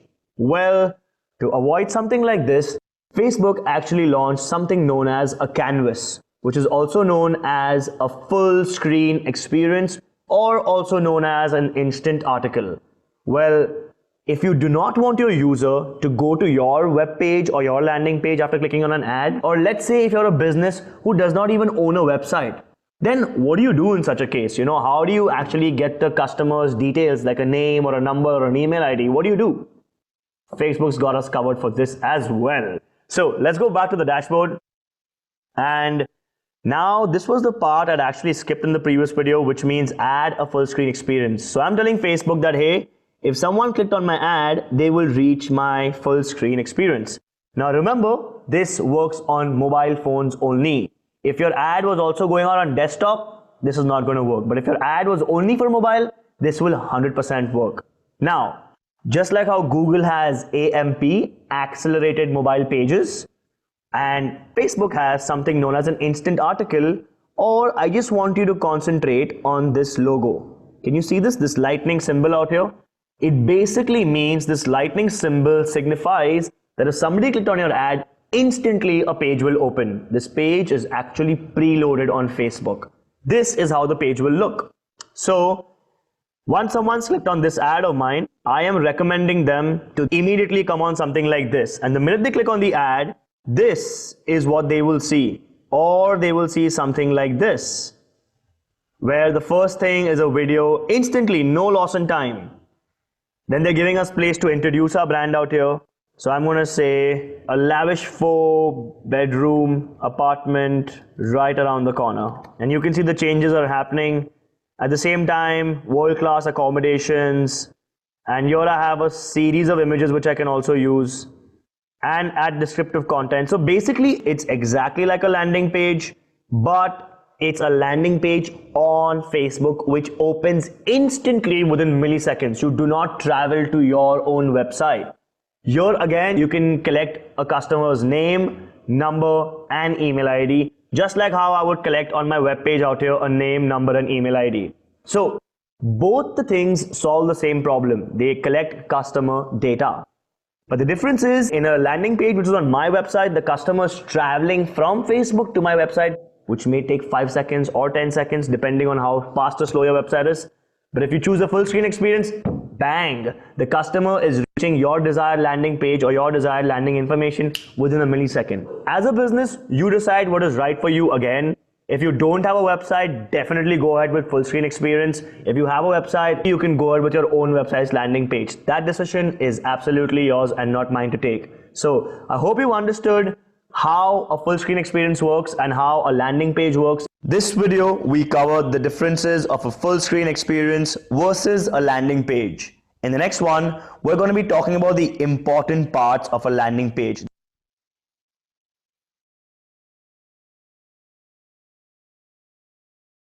So now we've reached the point where the ad is made and some concepts of landing page is clear. In this video, I'm going to explain to you the magical way on how to make a Facebook ad successful. I give 50% weightage to making the ad and the target audience, and I give 50% weightage to your landing page to make sure it's a successful ad campaign. In this video, I am going to discuss each and every feature a landing page needs to have. So, characteristics of a landing page are: the content on your landing page needs to be relevant to your target audience. There needs to be a lead generating form, which means there needs to be a form which collects names, numbers, email IDs. There has to be the details of your product. What are you actually selling to your customer? The product or the service details. There needs to be your USP, which means your unique selling point. Why are you better than your competitor? There needs to be another place on your landing page which is talking about your credentials, your testimonials, and why people use your service so often. You need to have an incentive for your customer. An incentive means why should the customer give you their name, number, or email ID. Post that, you also need to have very good, very smartly articulated copy. You also need to somehow imbibe urgency into your target audience's mind to leave that name, number, email ID. You need to give no exit to your customer. You need to also have videos on your landing page. You need to have your website to load very fast. It's crucial because the travel time taken from the ad to your landing page, you need to have a fast website. Now let's go in and dig each and every point down. So coming back to the dashboard, here's my ad which says, hey, BMS student. And here I've put in one of my landing pages. Now this is where they will go. Are you seeing this landing page? What's the first line out here? Hey, are you a BMS student? A BMS degree along with a digital marketing skill set is the highest paying career combination in 2017. Now you need to understand there's a reason why I've written this down out here. It's because it is relative content to your target audience. If you check out this ad, what does it say? BMM student. If you see this landing page of mine, it says, are you a mass media student? A BMM degree along with your digital marketing skill set is the highest paying career combination in 2017. The entire page has remained the same. All that's changed are these two words out here. Why have I done something? This is to make relative conversation with my target audience so that they stick along longer on my landing page and they feel like reading more and they feel like I'm making personalized conversation. Do you ever talk to your mother and your friend the same way? No. You have different tones of making conversation with them. You talk to them differently with different levels of respect. If you want your customers to respond to you, make personalized relative conversation. Have you realized that in each and every landing page of mine, I have this form, a lead generating form? Because you're spending money on ads, my friend. If the person is making you spend your money, you need to make money in return, which means if you spend your $5 on ads, you need to make $50 in revenue, which means you need to get your customer's name, number, and email ID. Check out this landing page again. Free counseling, name, number, email ID, and that's the only way I can sell further to that same person. So having a form which collects data is a must. Post to it, what is very important is your product details. If you look at my landing page, the very next thing I'm talking about in my landing page is the product details. What my course is about, where I teach you website planning, I teach you online reputation management, I teach you mobile marketing. You need to have your product details. I mean, how else will your customer know what you're doing? So apart from making relative conversation, you see in this case, again, I'm talking about beginners and professionals. Over here, I'm talking about specially curated for organizations. Everything is the same, just the first few lines to make the customer read further. So relative content followed up by a lead generating form, followed up by your product details, because that's what the customer is actually buying. Once you've got these three, then you need to put in all the tricks you need in the game. And those tricks are, let me show you. One of my favorite landing pages is this called Mentor Box. And the first thing you'll see is a unique selling proposition. So if you realize what makes each lesson so powerful, this is their unique selling proposition. Why Mentor Box? Continuously they're giving their unique selling proposition. So after their product, they're mentioning why them, what is so important about them. Followed by the next most important point, which is your proof, credentials, and testimonials. If you see what best-selling authors and top CEOs say about Mentor Box. On this web page, I have why our students love us, and I have these 4 students giving testimonials. But if you see this page, specially curated for organizations, each and every testimonial is either from a professional, business partner, senior VP, ex-CEO, ran back C. So I've even changed my testimonials based on which target audience is actually coming out there. So relative content, lead generating form, product details, USP, proof of your credentials. Then the very next important thing is an incentive. Why should the customer click and give their details? If you see, in my case, we offer something called free career guidance. There are people who will offer a join free for 3 days. There is somebody else on some of my other web pages, you will see download detailed course curriculum. So there's some reason for you to give me your name, number, email ID. But if there's no incentive, I don't see a reason why anybody should be clicking or giving you information. Post incentive, what is excellent is the kind of copy and the kind of information you write down there. I mean, look at this example. This is one of the world's best examples. This is from Neil Patel. And you see, he's saying, learn the simple tactic I use to rank #1 for online marketing. Yes, Neil, teach me how to grow my traffic. If you clicked on this button, it would open to a form which you have to fill in your name, number, email ID. And if you want to click on no and you want to exit, you got to click on no thanks. I don't want more traffic. You got to click on something like, who in the world is ever going to click on no thanks, I don't want more traffic? I mean, that's impossible, right? I mean, see the next trick. So either you can have really good copy. Now I want to show you something else, which is known as urgency.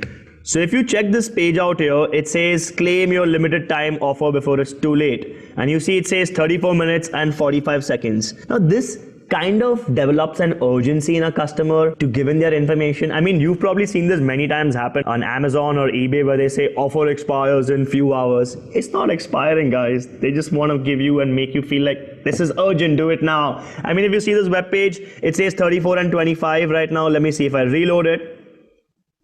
It's going to say 34 minutes, 56 seconds. Are you understanding? Every time I load the page, the timer restarts. It's never ending. It's just to create urgency. The next trick is the golden trick of landing pages. Check it out. Here I've clicked and I've typed digital marketing course in Mumbai. I'm going to open this page, which is also a landing page because this is an ad. I want you to see this unique feature.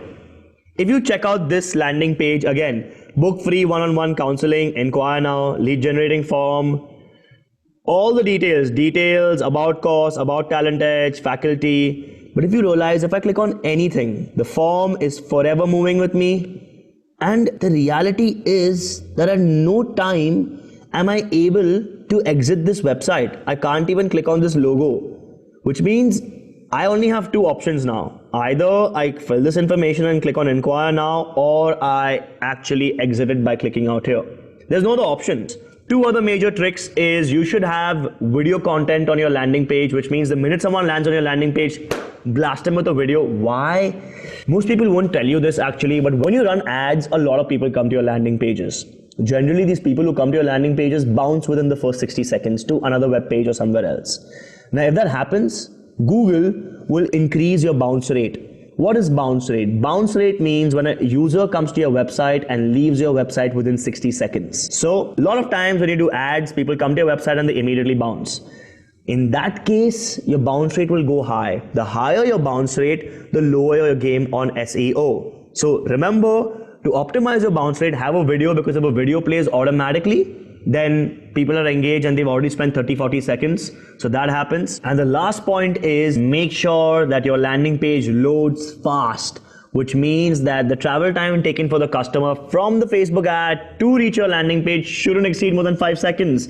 Make sure your web page loads extremely fast. For this, ensure all the images on your landing page are compressed.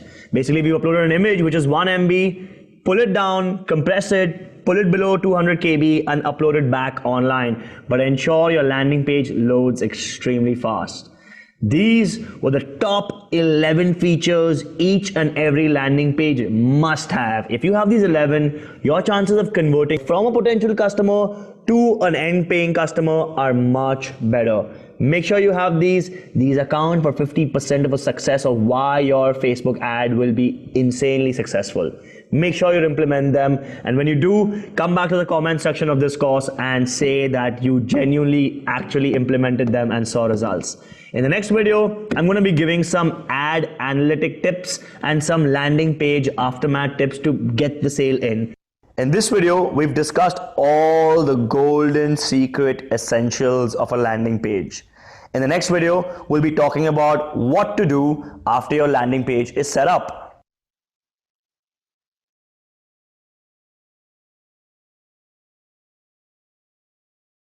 In this video, I'm going to tell you the things you need apart from having the features of a landing page. The small important things that you need in the landing page and after the landing page. This video helps you close the sale. It brings the customer one step closer to actually paying you money. Now, let's assume that your customer came onto your landing page, is checking this information out. But this customer reads the information but does not fill in this crucial information and bounces away. what are you going to do then? Remember that something like this happens, make sure you have a remarketing tag on your page. A Facebook pixel code and a Google remarketing tag is crucial on all your landing pages, because if the customer doesn't fill in this information, then at least the customer is going to get ads of you on Google and Facebook and Instagram reminding them something about your products. Look, if the customer clicked on your ad the first time and reached your landing page, he or she is interested but did not fill the form. Now with your remarketing ads, the interest is getting more and more and more, and maybe they'll actually sign up. So remember, remarketing is a must on every landing page. Post remarketing, what is very important is that, let's just say if they fill the form, then a thank you page is very important. So let me go to my form. I've given this information and I'm going to click on submit.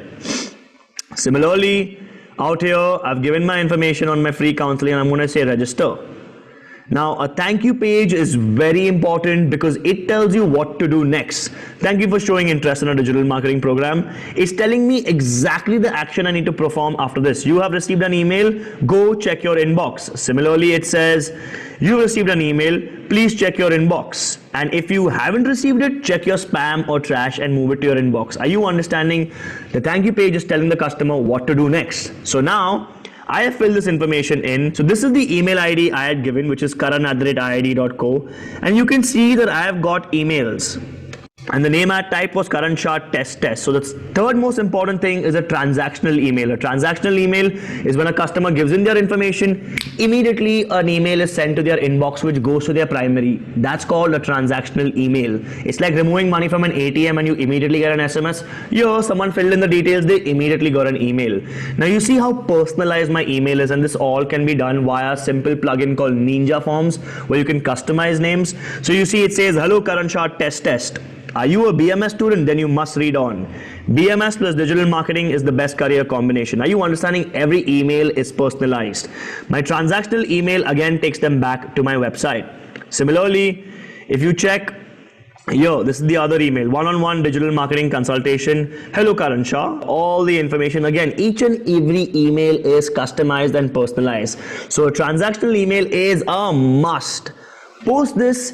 If you have an email marketing strategy, it would be insane if the same customer would get an email every once a week or once a month. Hence, having an email marketing strategy is very important because you can keep penetrating to the customer's inbox. So remarketing, thank you page, transactional email, promotional emails in your email marketing strategy, and the next most important thing is telemarketing, calling your customer. So when a customer fills in this form, this is the kind of email my team gets. You see out here, this is my other inbox, which is karan@goodlifeeducation.com, and I can see that these leads have come out here. Similarly, Dhruvi Parekh, like in the past, I've got these leads. Now what my telecalling team does is they actually take this information and then will make an informed, relevant call. The possibility of closing the sale is way higher when you know your customer. If you're seeing in a day, just look at the number of leads we get. The last thing that we use for ourselves is a CRM tool, which you can buy for yourself, a customer relationship management tool. We've taken something called Fresh Sales, and what this does is if the customer fills in the name, number, email ID, I can actually check my customer's actions. Like I can click on this lead, Priyanka Sarda out there, and I can check what this customer did. For example, I can check that this customer actually came to my page on the 10th of January 2018 and has been following up, and I can see what all pages the customer saw: the testimonial page, student life page, apply now page, contact now.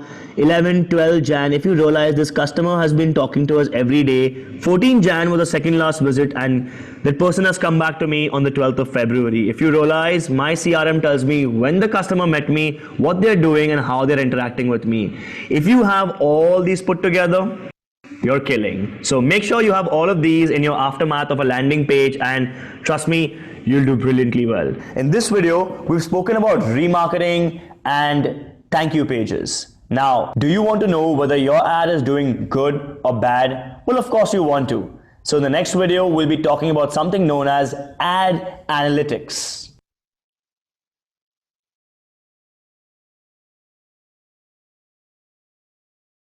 So now that you know how to make an ad, how to make a landing page, how to track everything end to end, this video is going to teach you how to analyze your ad. So what are those simple metrics that you need to always pay attention to understand if your ad is doing good, bad, when to pause your ad, when to commence your ad, or when to totally shut down your ad? This video is actually talking about the analytics that Facebook gives you, or the data they're giving you, and based on the data, what kind of strategic decisions you must take to ensure that you're not overdoing your ad or underdoing your ad. So let's quickly get back into the dashboard and see what kind of metrics Facebook gives us to know more about our ad. You can see that I have actually had 187 campaigns from this particular account of mine, and you can see account overview, campaigns, ad sets, ads. My favorite way to check out my campaign and the performance is generally I click on performance and clicks on my ad. So these are all my campaigns, and this is the kind of data Facebook has given me. Let me find some of my heavy spending campaigns. So you can see that on this ad I've actually spent 1,04,958. Roughly I've spent $1,500 on this particular campaign. And here is the kind of information I want to show you. Let's straight begin with the first point out here. Facebook is telling me that I have reached out to 77,318 people. Now, when Facebook uses the word reach, they actually mean unique individuals. They mean that 77,318 unique individuals have seen this ad. Each person, these 77,318 people, have seen this ad 6.94 times. Approximately each person has seen the ads under this campaign 7 times each.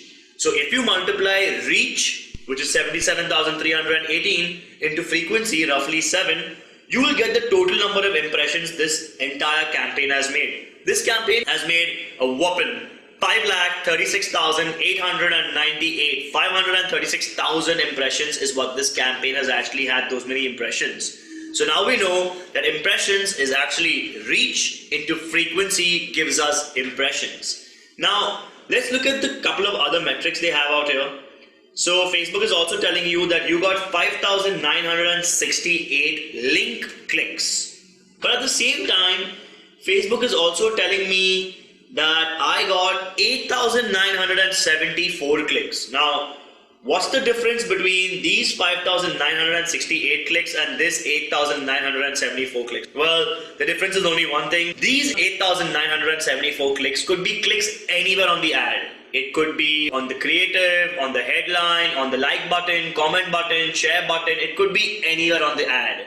But these 5,968 clicks that you have are the clicks on the button learn more. So now you know that these rough 6,000 people are genuinely interested and the other may be interested.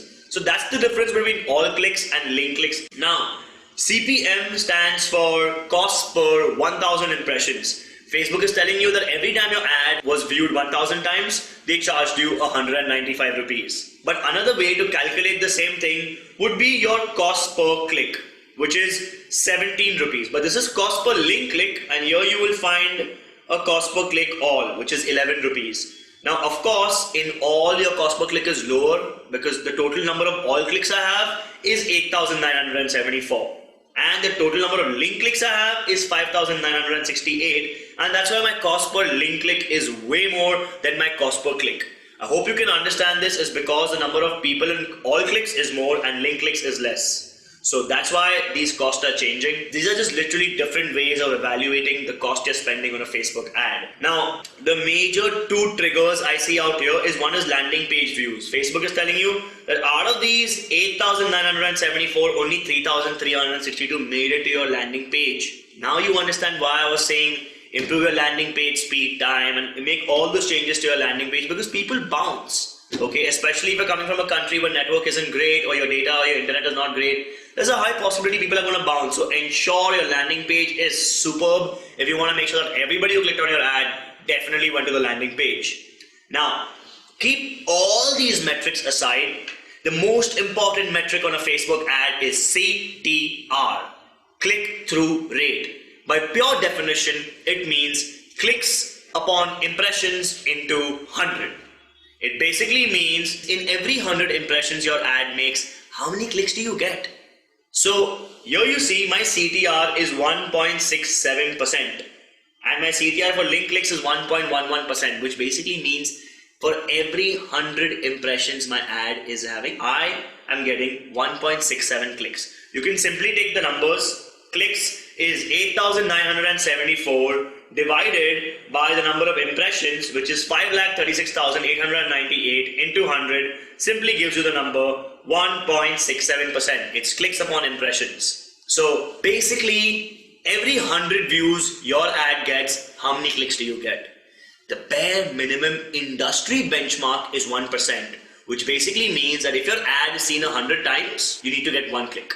If you're not getting 1 click, either your ad is wrong or either your target audience is wrong. So figuring that is super important. You need to get 1 click for every 100 times your ad got viewed. It could be 10 people seeing your ad 10 times, 100 people seeing your ad 1 time, or 1 person seeing your ad 100 times. But getting 1 click for every 100 views, that's the 1% CTR, is the most important thing. The only industry where I think the CTR benchmark is 0.8% is the fashion industry, whereas across the world in every industry, your CTR is going to be 1%, and this 1% is not only on Facebook ads. Facebook ads, Twitter ads, Instagram ads, Google ads, 1% CTR is a must. So if you're not hitting the 1% CTR, either your target audience is incorrect, either your ad is incorrect, but one of these two are absolutely incorrect. So rectifying one of them at the earliest would be major. But remember the law of 1%. It has to work. If you check any other campaign of mine, you can see that my remarketing campaign has hit 1.26%. You can see some campaigns that are 0.84, some at 1.2. So make sure you look up these CTRs most importantly, and you give a lot of attention to them. In this video, you've learned everything you needed to about ad analytics. In the upcoming video, we're going to discuss my favorite topic, sales funnel.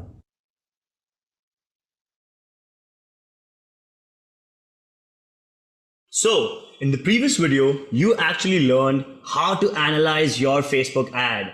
What does it take to actually ensure, is your Facebook ad doing well or is it doing a really bad job? And now you've learned the major metric of Facebook ads, that is the law of 1%. If your CTR is below 1%, remember your target audience or your ad is disgusting and something has to change. Over a tenure of time, once you've done ads for some time and your analytics is doing very well and you've managed to analyze your ads, a new concept should sink in your Facebook ad, which is called the sales funnel. The sales funnel is known as the quantitative part of digital marketing. Now, I don't consider digital marketing as digital marketing. I genuinely consider digital marketing as the law of 1%. Which basically means that if you're doing marketing on social media, on digital platforms, you will get 1 out of every 100 people who are there. One of them is going to be your paying customer sometime sooner or later for sure. Now, when you've done analytics for a very long time, you're going to get very used to jargons like clicks, reach, impressions, cost per click, cost per impression. Now, what you need to do, once you've successfully completed a long campaign on Facebook and you've run some money, you need to go out and create yourself something known as a sales funnel, something known as a quantitative marketing funnel, where now you can say that for every 1 rupee or for every $1 I spend on a Facebook ad, I make $10 in return.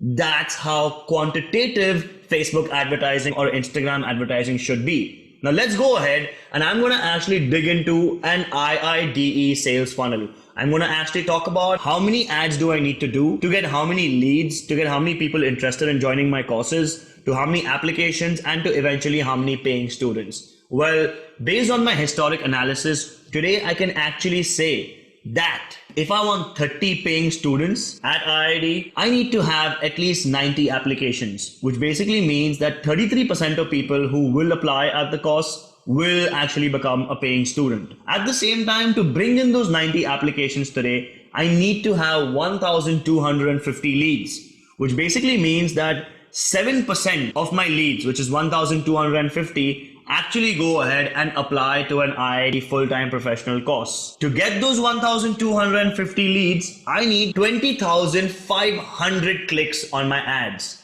Only if I get these 20,500 clicks, 6% of them are going to come to my landing page and are actually going to fill up a form saying they are interested. And to bring in those 20,500 clicks, I need 20 lakh impressions. I need 2 million impressions to get 20,500 leads. Now, I know all of this because I have run these campaigns in the past and I have spent such kind of money. Now, once you have this data can behave as a future prediction. You can actually say that if this happened to me in the past, that for every these many students, I needed these many clicks and these many leads and these many applications and these many views, I can actually apply the same historical data and I can budget that next year, instead of having 30 students, if I want 60 students, what do I need to do? You can actually map this out. And in the process, this will help you plan your finances, your budgets, and your marketing activities. Now, in my previous campaign, this is the entire sales funnel. And this tells me things like my cost per click is 20 rupees. Now, how do I know that? It's because the total expenditure for this 3-month campaign was 4,20,000 rupees. And now on those 4,20,000 rupees, I managed to get 1,250 leads, which makes my cost per lead 336 rupees. I got 20,500 clicks, which makes my cost per click 20.5 rupees. And out of this, 30 students became my paying students, which makes my cost per acquisition 14,000 rupees. Now, in totality, I spent 4,20,000 rupees running this advertising campaign. My one seat cost roughly 72,000 rupees. The revenues generated was 23,20,000 rupees, which basically means for every 1 rupee I spend on Facebook or Instagram ads, I make 6 rupees in return. That's a 600% growth. So if you want to do something like this, you need to learn Facebook ads and Instagram ads pretty well. And if you make a sales funnel, you can actually put down predictions and you can budget that, hey, next time if I need 60 students, I need 180 applications, I need roughly 2,500 leads, I need 41,000 clicks, and I need 40 lakh impressions. Based on a historical cost, now I can calculate my future cost. Budget allocation becomes simpler, marketing planning becomes simpler, and you can actually do a daily analysis of your ads. If you manage to do this, trust me, you're a certified Facebook advertiser and you can go ahead and actually do great for any business. I hope you like the concept of sales funnel. In the next video, we're going to discuss the concept of remarketing.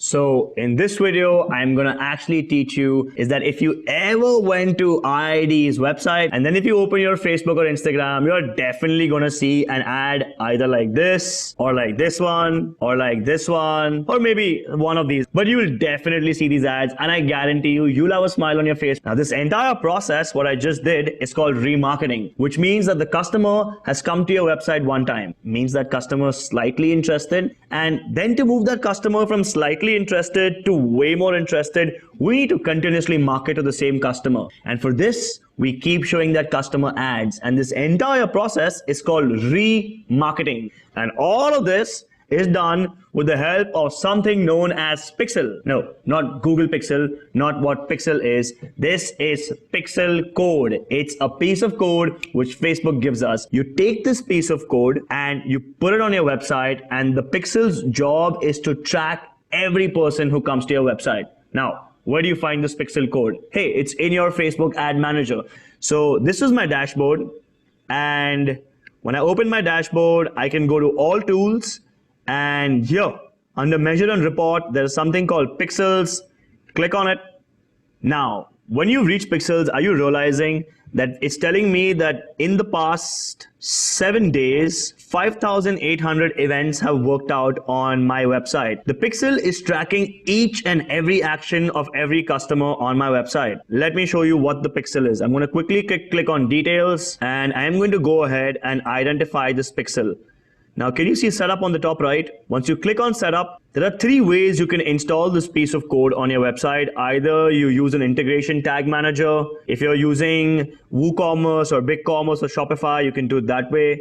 You can manually do it yourself by taking the piece of code and installing it on your website, or you can send it to your web developer. If you manually do it yourself, this Pixel code is generally always supposed to be within the header code of your website, basically before the header ends. But why? Why does the piece of code, which looks something like this, why does this piece of code need to be before your head ends? Because the header of your website is the only part of your website which is on all web pages. So if this Pixel code is on the header of your website, it can track each and every customer on every page. Now, this is how the Pixel code looks. All you got to do is copy this, go into the back end of your website and just go paste it before this is done. Once you've done this, within 24 hours, your installation will be complete and you will get a notification which looks something like this saying Pixel installation complete, which means now Facebook is tracking every visitor on your website. But what does Facebook do about it? Nothing. You have to do something about it. So what I'm going to do now is I'm going to go to Facebook and tell Facebook, hey, you know all the visitors that come to my website, but I want to use some specific users from the website and I want to remarket to some specific website visitors. Can we do that? Hell yeah. So what I'm going to now do is I'm going to create something called custom audience. And in this custom audience, I am actually telling Facebook that create me an audience and record all my website visitors in the past 30 days. So what Facebook is going to do is they're going to keep a track of everyone who hit the website in the last 30 days or in the last 180 days. I mean, maximum timeline is 180 days. It can even be 1 day and Facebook will track whoever visited your website in the last 1 day. But let's say all website visitors don't actually matter to you. And let's say if you really want to track visitors who've come in for a specific thing on your website, you can also do that. Let's say if I want to find out how many people have actually gone and checked out my social media marketing course. So if the person has checked out my social media marketing course, that person has definitely been on this specific web page, which is my social media marketing course. Now I can tell Facebook, hey Facebook, don't track all my website visitors. Track only people who visited specific web pages. How does Facebook do that? They're asking you, okay, if you want us to track people from specific web pages, tell me what that specific web page's URL contains. So here I'm telling Facebook, hey, the URL contains these few words. All I'm going to do is copy and I am going to paste this out here. Now what Facebook is going to do, they are going to track each and every visitor who specifically came to this web page. And eventually I can go back to my ads manager. And remember we spoke about custom audiences in the start of our videos. I can actually tell Facebook, hey Facebook, only market to people who have been to this specific link. But here comes the problem. What if someone has reached this web page and actually bought the course? If the person has already bought the course, showing an ad to this person of the social media marketing course doesn't make sense? Of course not. It absolutely does not make sense if I show an ad to a person who went and bought this course. So to avoid that, I'm going to go back to my Facebook and I'm going to say, hey Facebook, you've already targeted, you've created an audience for everyone who's come to this page, but exclude people. I want you to exclude people who have visited a specific web page which contains thank you. So, I mean, if you bought the social media marketing course, eventually after your payment details, you're going to land to a page which says iid.co/thank you, which means you bought the course. So now Facebook is only going to advertise to people who've been to my social media marketing course, but if that same individual has bought the course and reached the thank you page, the ad will not go to that person. This makes way more targeted sense. So now I can go ahead and tell Facebook that this audience is called social media marketing course exclude buyers. And I can go ahead and create this audience, and within 24 hours, this audience will be created. Now all I gotta do is when I make my ad, I gotta go to create ad and I gotta tell Facebook, hey Facebook, I want to make an ad for, let's say, conversions, and let's call it purchases, that I want people to now purchase. I'm going to go down and I'm going to say in the custom audience section, hey Facebook, target my ad to this specific custom audience. Social media marketing course exclude buyers. It already has 1,000 people because my pixel code has been active since a long time. So it's telling me that in the last 30 days, 1,000 people have gone to my social media marketing course and haven't reached the thank you page. All I got to do is click on this. And now you can see that I have fewer than 1,000 people. But these are the 1,000 people who've checked out my social media marketing course page and not bought it. Now I can send these 1,000 people an ad saying, hey, the social media marketing course is upcoming. Click now to register for now. So this is how we do it. In this case, in this ads case, which is we are watching you, all we do is we choose this particular custom audience. It's called website visitors past 60 days, which is 8,900 people. You can see Facebook is telling you that 8,900 people have visited your website in the past 60 days. Now, This is who we're targeting. And all these 8,900 or 8,400 people will see an ad which says, we are watching you. That's how you go ahead and do the ad. And the entire process of the ad remains the same. So if you master to do this, trust me, your sales will go up the roof. I hope you like the concept of remarketing because it's extremely essential as it brings in a lot of business. Now we're really close to the end of the course. Watch the next video because it has a small bonus tip.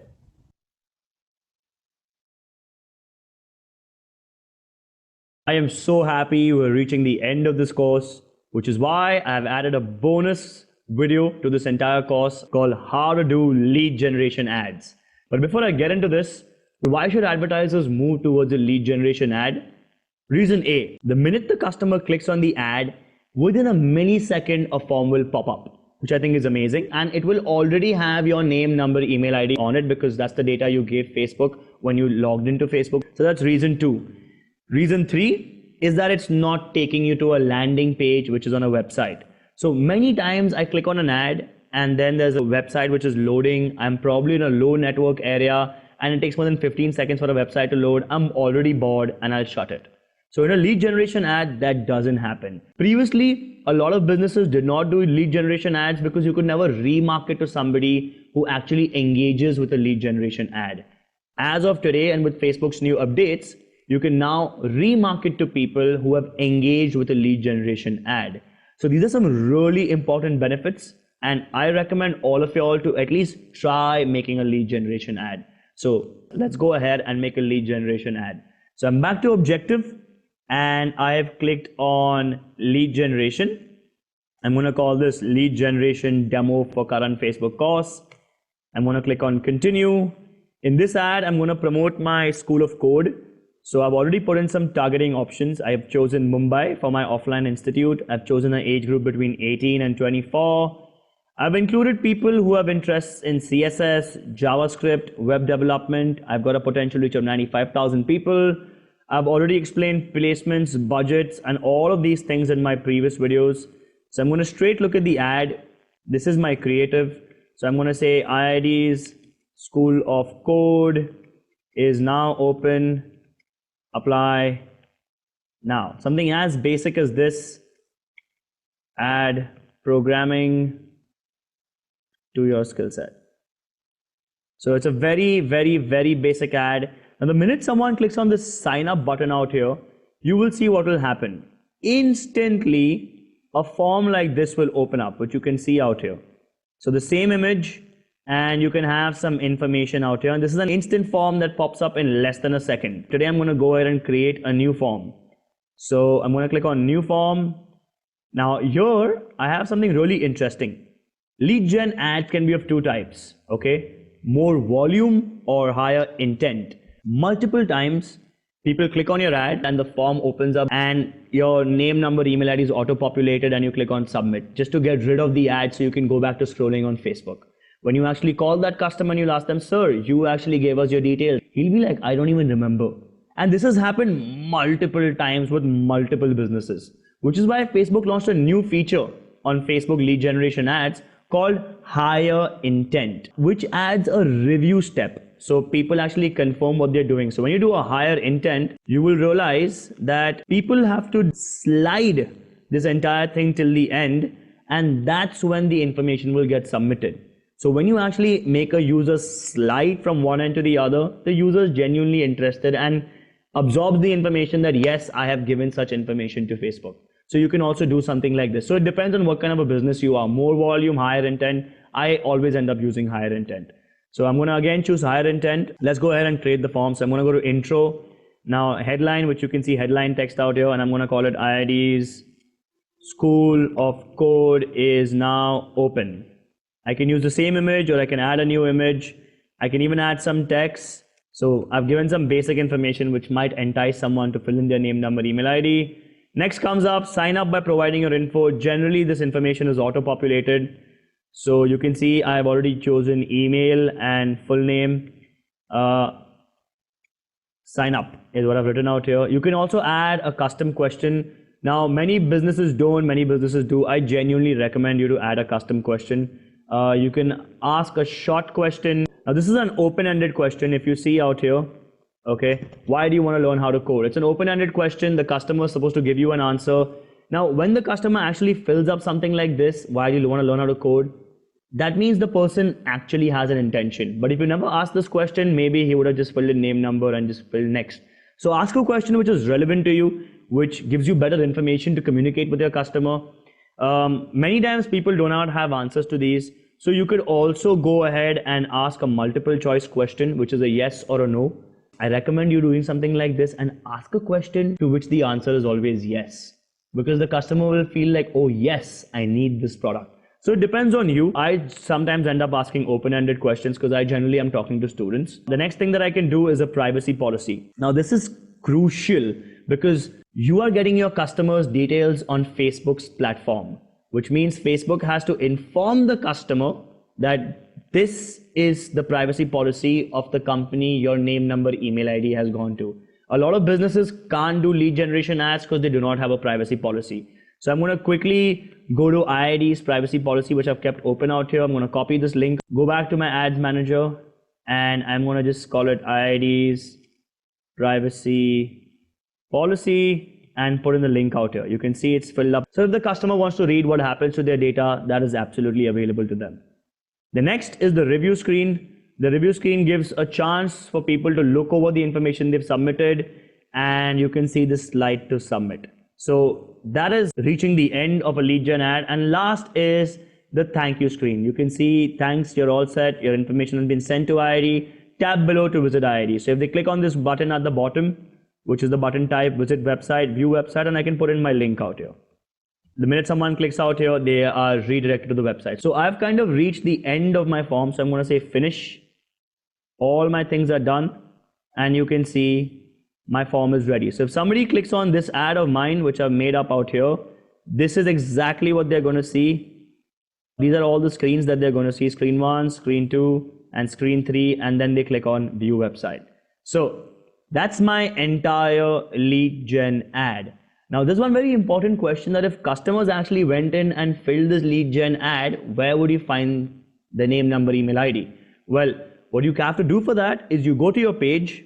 So I've kept my page open out here, and there's something over here called Publishing Tools.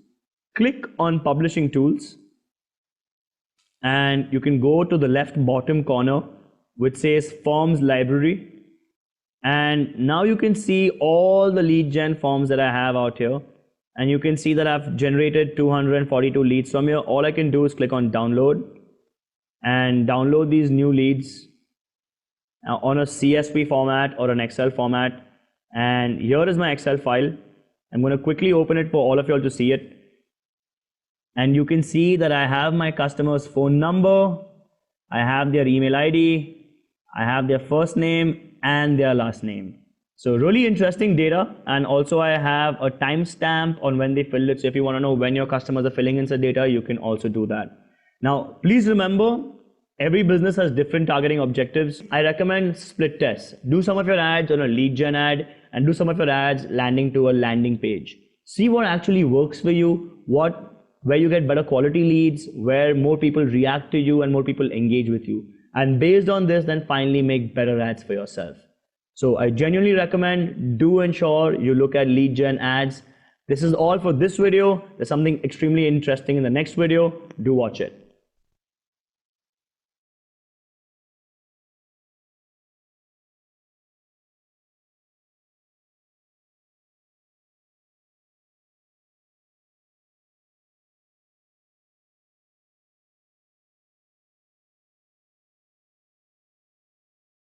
This video today because a lot of you students have actually in the comment section asked me how to better narrow audience.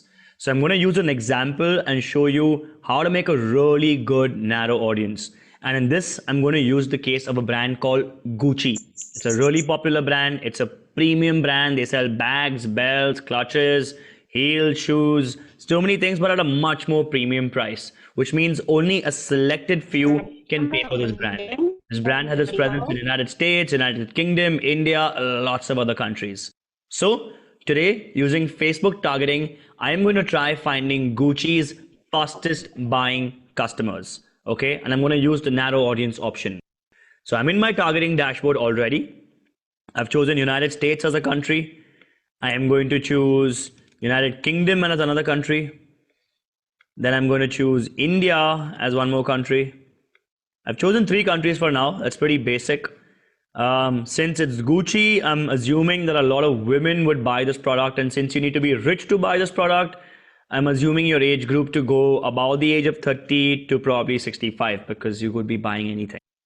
Now I'm going to use a few permutations, combinations put together in my narrow audience to actually find people who would like to buy a Gucci product. I think a few essentials out here are A, you need to like premium luxury brands like LV, Prada, XYZ. That's number 1 as a prerequisite. Number 2 is you need to have a certain purchasing power. Well, I would define that on a Facebook targeting metric via the kind of phones you use. So if you use an iPhone X, the top Samsung phone, or an iPhone 8 or an 8 Plus or an iPhone XR or any of the newest phones which are extremely expensive, I'm assuming that the customer has income of a certain standard where they could actually go and purchase a Gucci product. So A, you need to have interest in these brands. B, you need to be having a certain purchasing power. And C, I thought I'll add a little spice to this targeting, and I thought I'll give a reason to buy. Generally, people end up purchasing expensive products when they have an occasion, like an anniversary or a birthday. Now let's see how I can put these 3 things together and actually find Gucci's fastest buying customer. So let's dive back into the dashboard and see. So I've chosen women between 30 and 65. I've chosen my countries. You can see it's showing 130 million people out here. Now I'm going to quickly type the brand. So I'm going to say Gucci.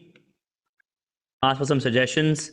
Louis Vuitton, Versace, Dolce & Gabbana, Burberry, Givenchy, YSL, Jimmy Choo, Hermes, Tom Ford. So I've put in quite a few brands, and you can see that from how many of a million, it's actually dropped down to 16 million women now. But does this mean that all the women who like these pages actually have the income capacity? Probably not. So you can see these are interests. Now I'm going to use a combination of behaviors in this case. So I'm going to go to click on browse, click on behaviors, say mobile device users, all mobile devices by brand. Samsung owns Galaxy S9. There's one more option, mobile device users, all mobile devices by brand. Apple, and I'm going to click on iPhone X, 8 Plus, 8, and let's take some more suggestions. So Galaxy S9 Plus, Galaxy S8, S8, Google Pixel, something on these lines, you know. So now you can see that even those 11 million people have dropped down to 4 million women who like these products, who like all these specialty premium luxury brands, and also own mobile phones, which probably kind of define their purchasing power. But do they still have a reason to purchase the Gucci product? Maybe not. So now I'm going to go ahead and use a demographic. So you're realizing what I'm doing in this video. I am actually choosing a combination of interest, behaviors, and now I'm going to narrow further with demographics. So I'm going to click on demographics, and I'm going to choose life events, and I'm going to choose date of birth, upcoming birthday. That's about it. 78,000 people across United States, United Kingdom, and India love these premium luxury brands, have really expensive phones, and have an upcoming birthday in the next 7 days. Now, I can be Gucci and I can actually show you an ad saying this birthday, look like Gucci or look like a star. Okay, I've given a random ad example out here. Now, the same targeting can be used in another way. So let me just quickly go and change this targeting to men. Okay, which is probably absurd, but I'm changing it to men, leaving the same brands and interest, the same phones and interest, but instead of upcoming birthday, I'm going to have an ad which says demographics, life events, anniversary within 30 days, and anniversary within 31 to 60 days. And I can see 36,000 men have their anniversaries coming up pretty soon. Now I can have an ad which goes out to these people saying anniversary coming soon, buy luxury for your wife, you know, buy Gucci. Ensure when you're advertising on Facebook, you have nice narrow audience and you have relevant communication to your narrow audience. When you'll actually end up doing this, you will see your click rates or number of people who click on your ads go berserk from 1% to probably 4%. And when you start seeing something like this, you're doing just fine. Thank you so much for watching this video. Watch the next one.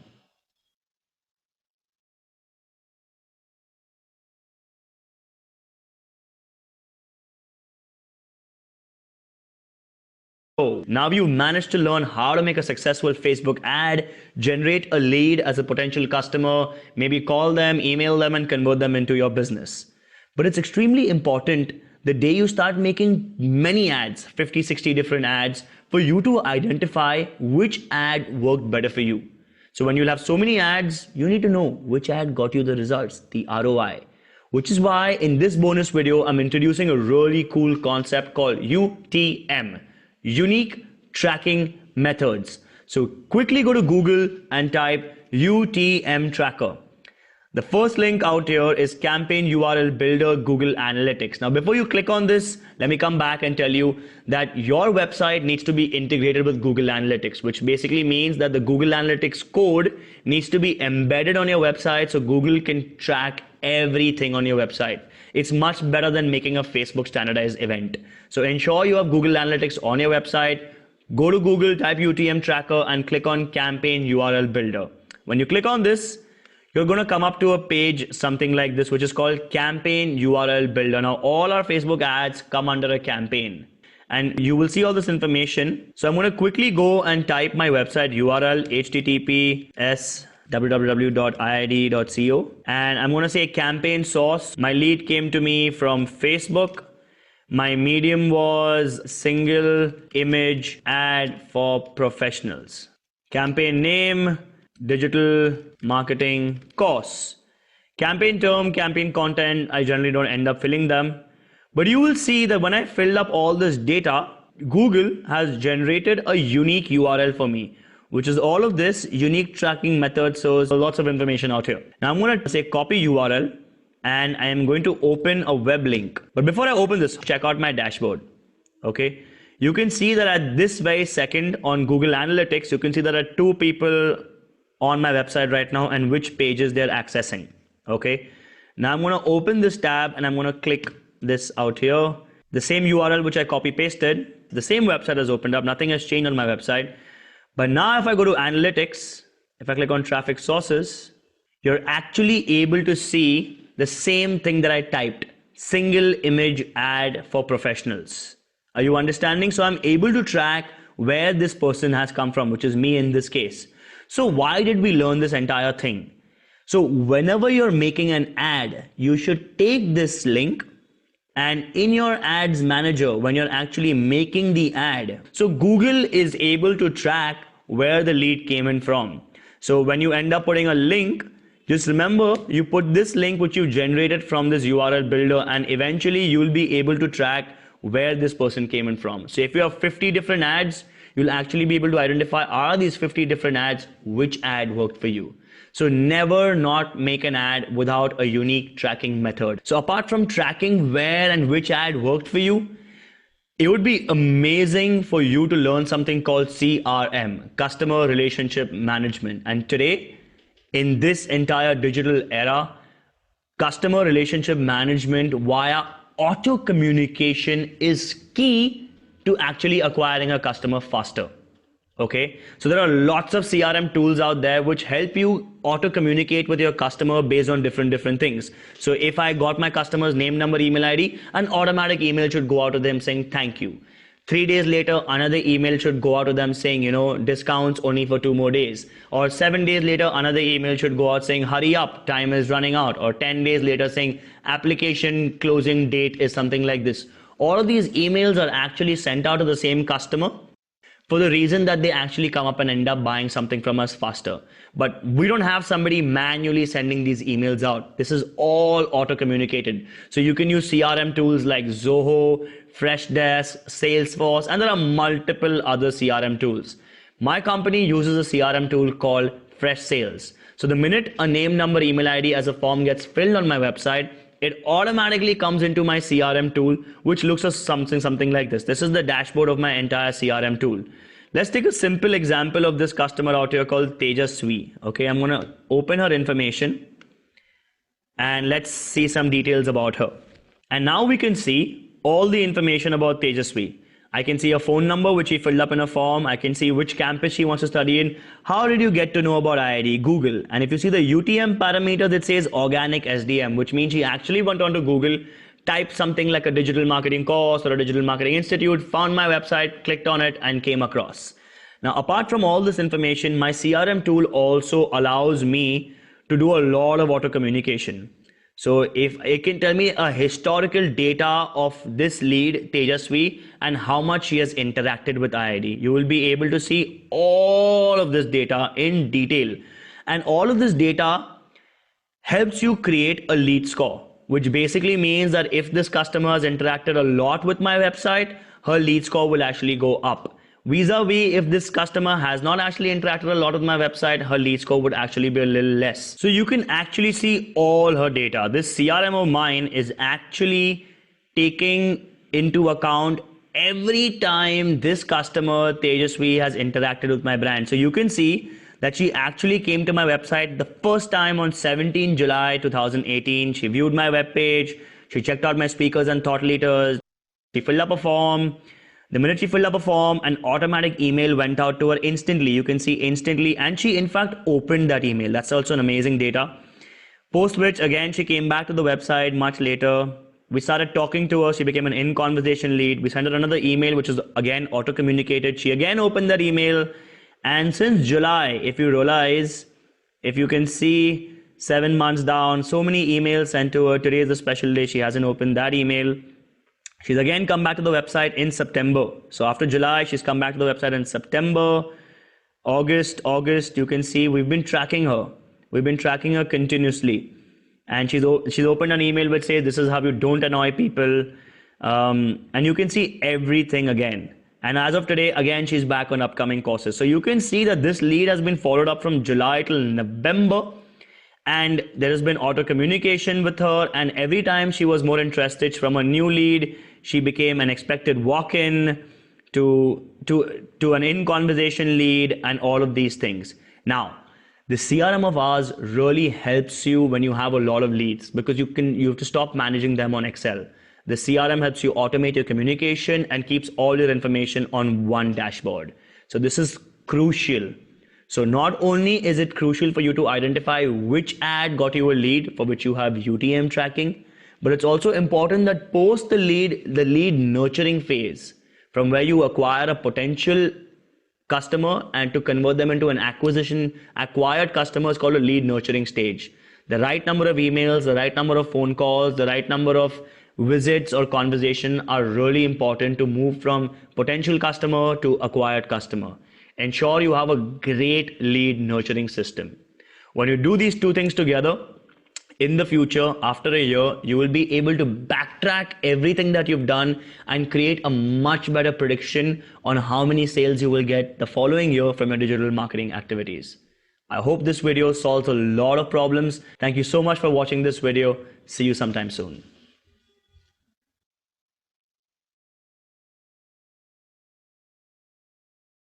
Congratulations! You finally made it to the end. Now breathe in and relax. You've got all the information you need to kickstart your first Facebook ad campaign. So go ahead and start practicing and get on your first campaign. But remember, keep the core principles in mind. Your ad needs great visuals, amazing target audience, and a great landing page. Always advertise to the right target audience. Narrow your target audience. Do not advertise to large chunks of target audiences. Ensure that you have the right ad format, perfect budget, and with all of this, you're ready. Go make your first Facebook campaign. Ad campaigns are mastered over time. With the more money you spend, you will keep getting better at it. And this course is your starter. You're going to make a lot of a return on investment on your ads. So get started, guys. I wish you all the best. Whatever questions you have, please feel free to write to me and I'll be more than happy to help and answer all those questions. Also, if you want 3x return on your ad investment, do go ahead and check out our complete digital advertising and brand strategy guide. I hope our courses help you reach your goals and become a top-notch digital marketer. I wish you all the best. Thank you.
Thank you very much, Sir Rodel.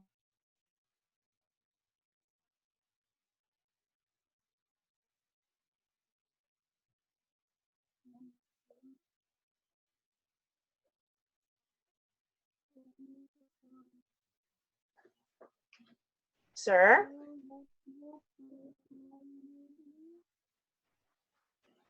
Ma'am Andrea. Yes, Ma'am Leia. Murag, Sir. adjourned na Anak ni. kayo. Oh, sige. So, Ihuman gyud ayan tanang module mo. ano kay siya? Ihuman niya tanan.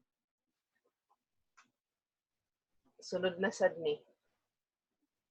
Sige, ma'am. Leave meeting na siguro ko and then naka-send na ko og message kang Sir Rodel sa unsa ni sa diri sa chat. Ano mo hinigabli niya may tao. Inigbalik ni Sir. Wala na tao. Okay. Mata pa to si Sir. Sige, Ma'am Le. See you. Good night, Ma'am Andrea.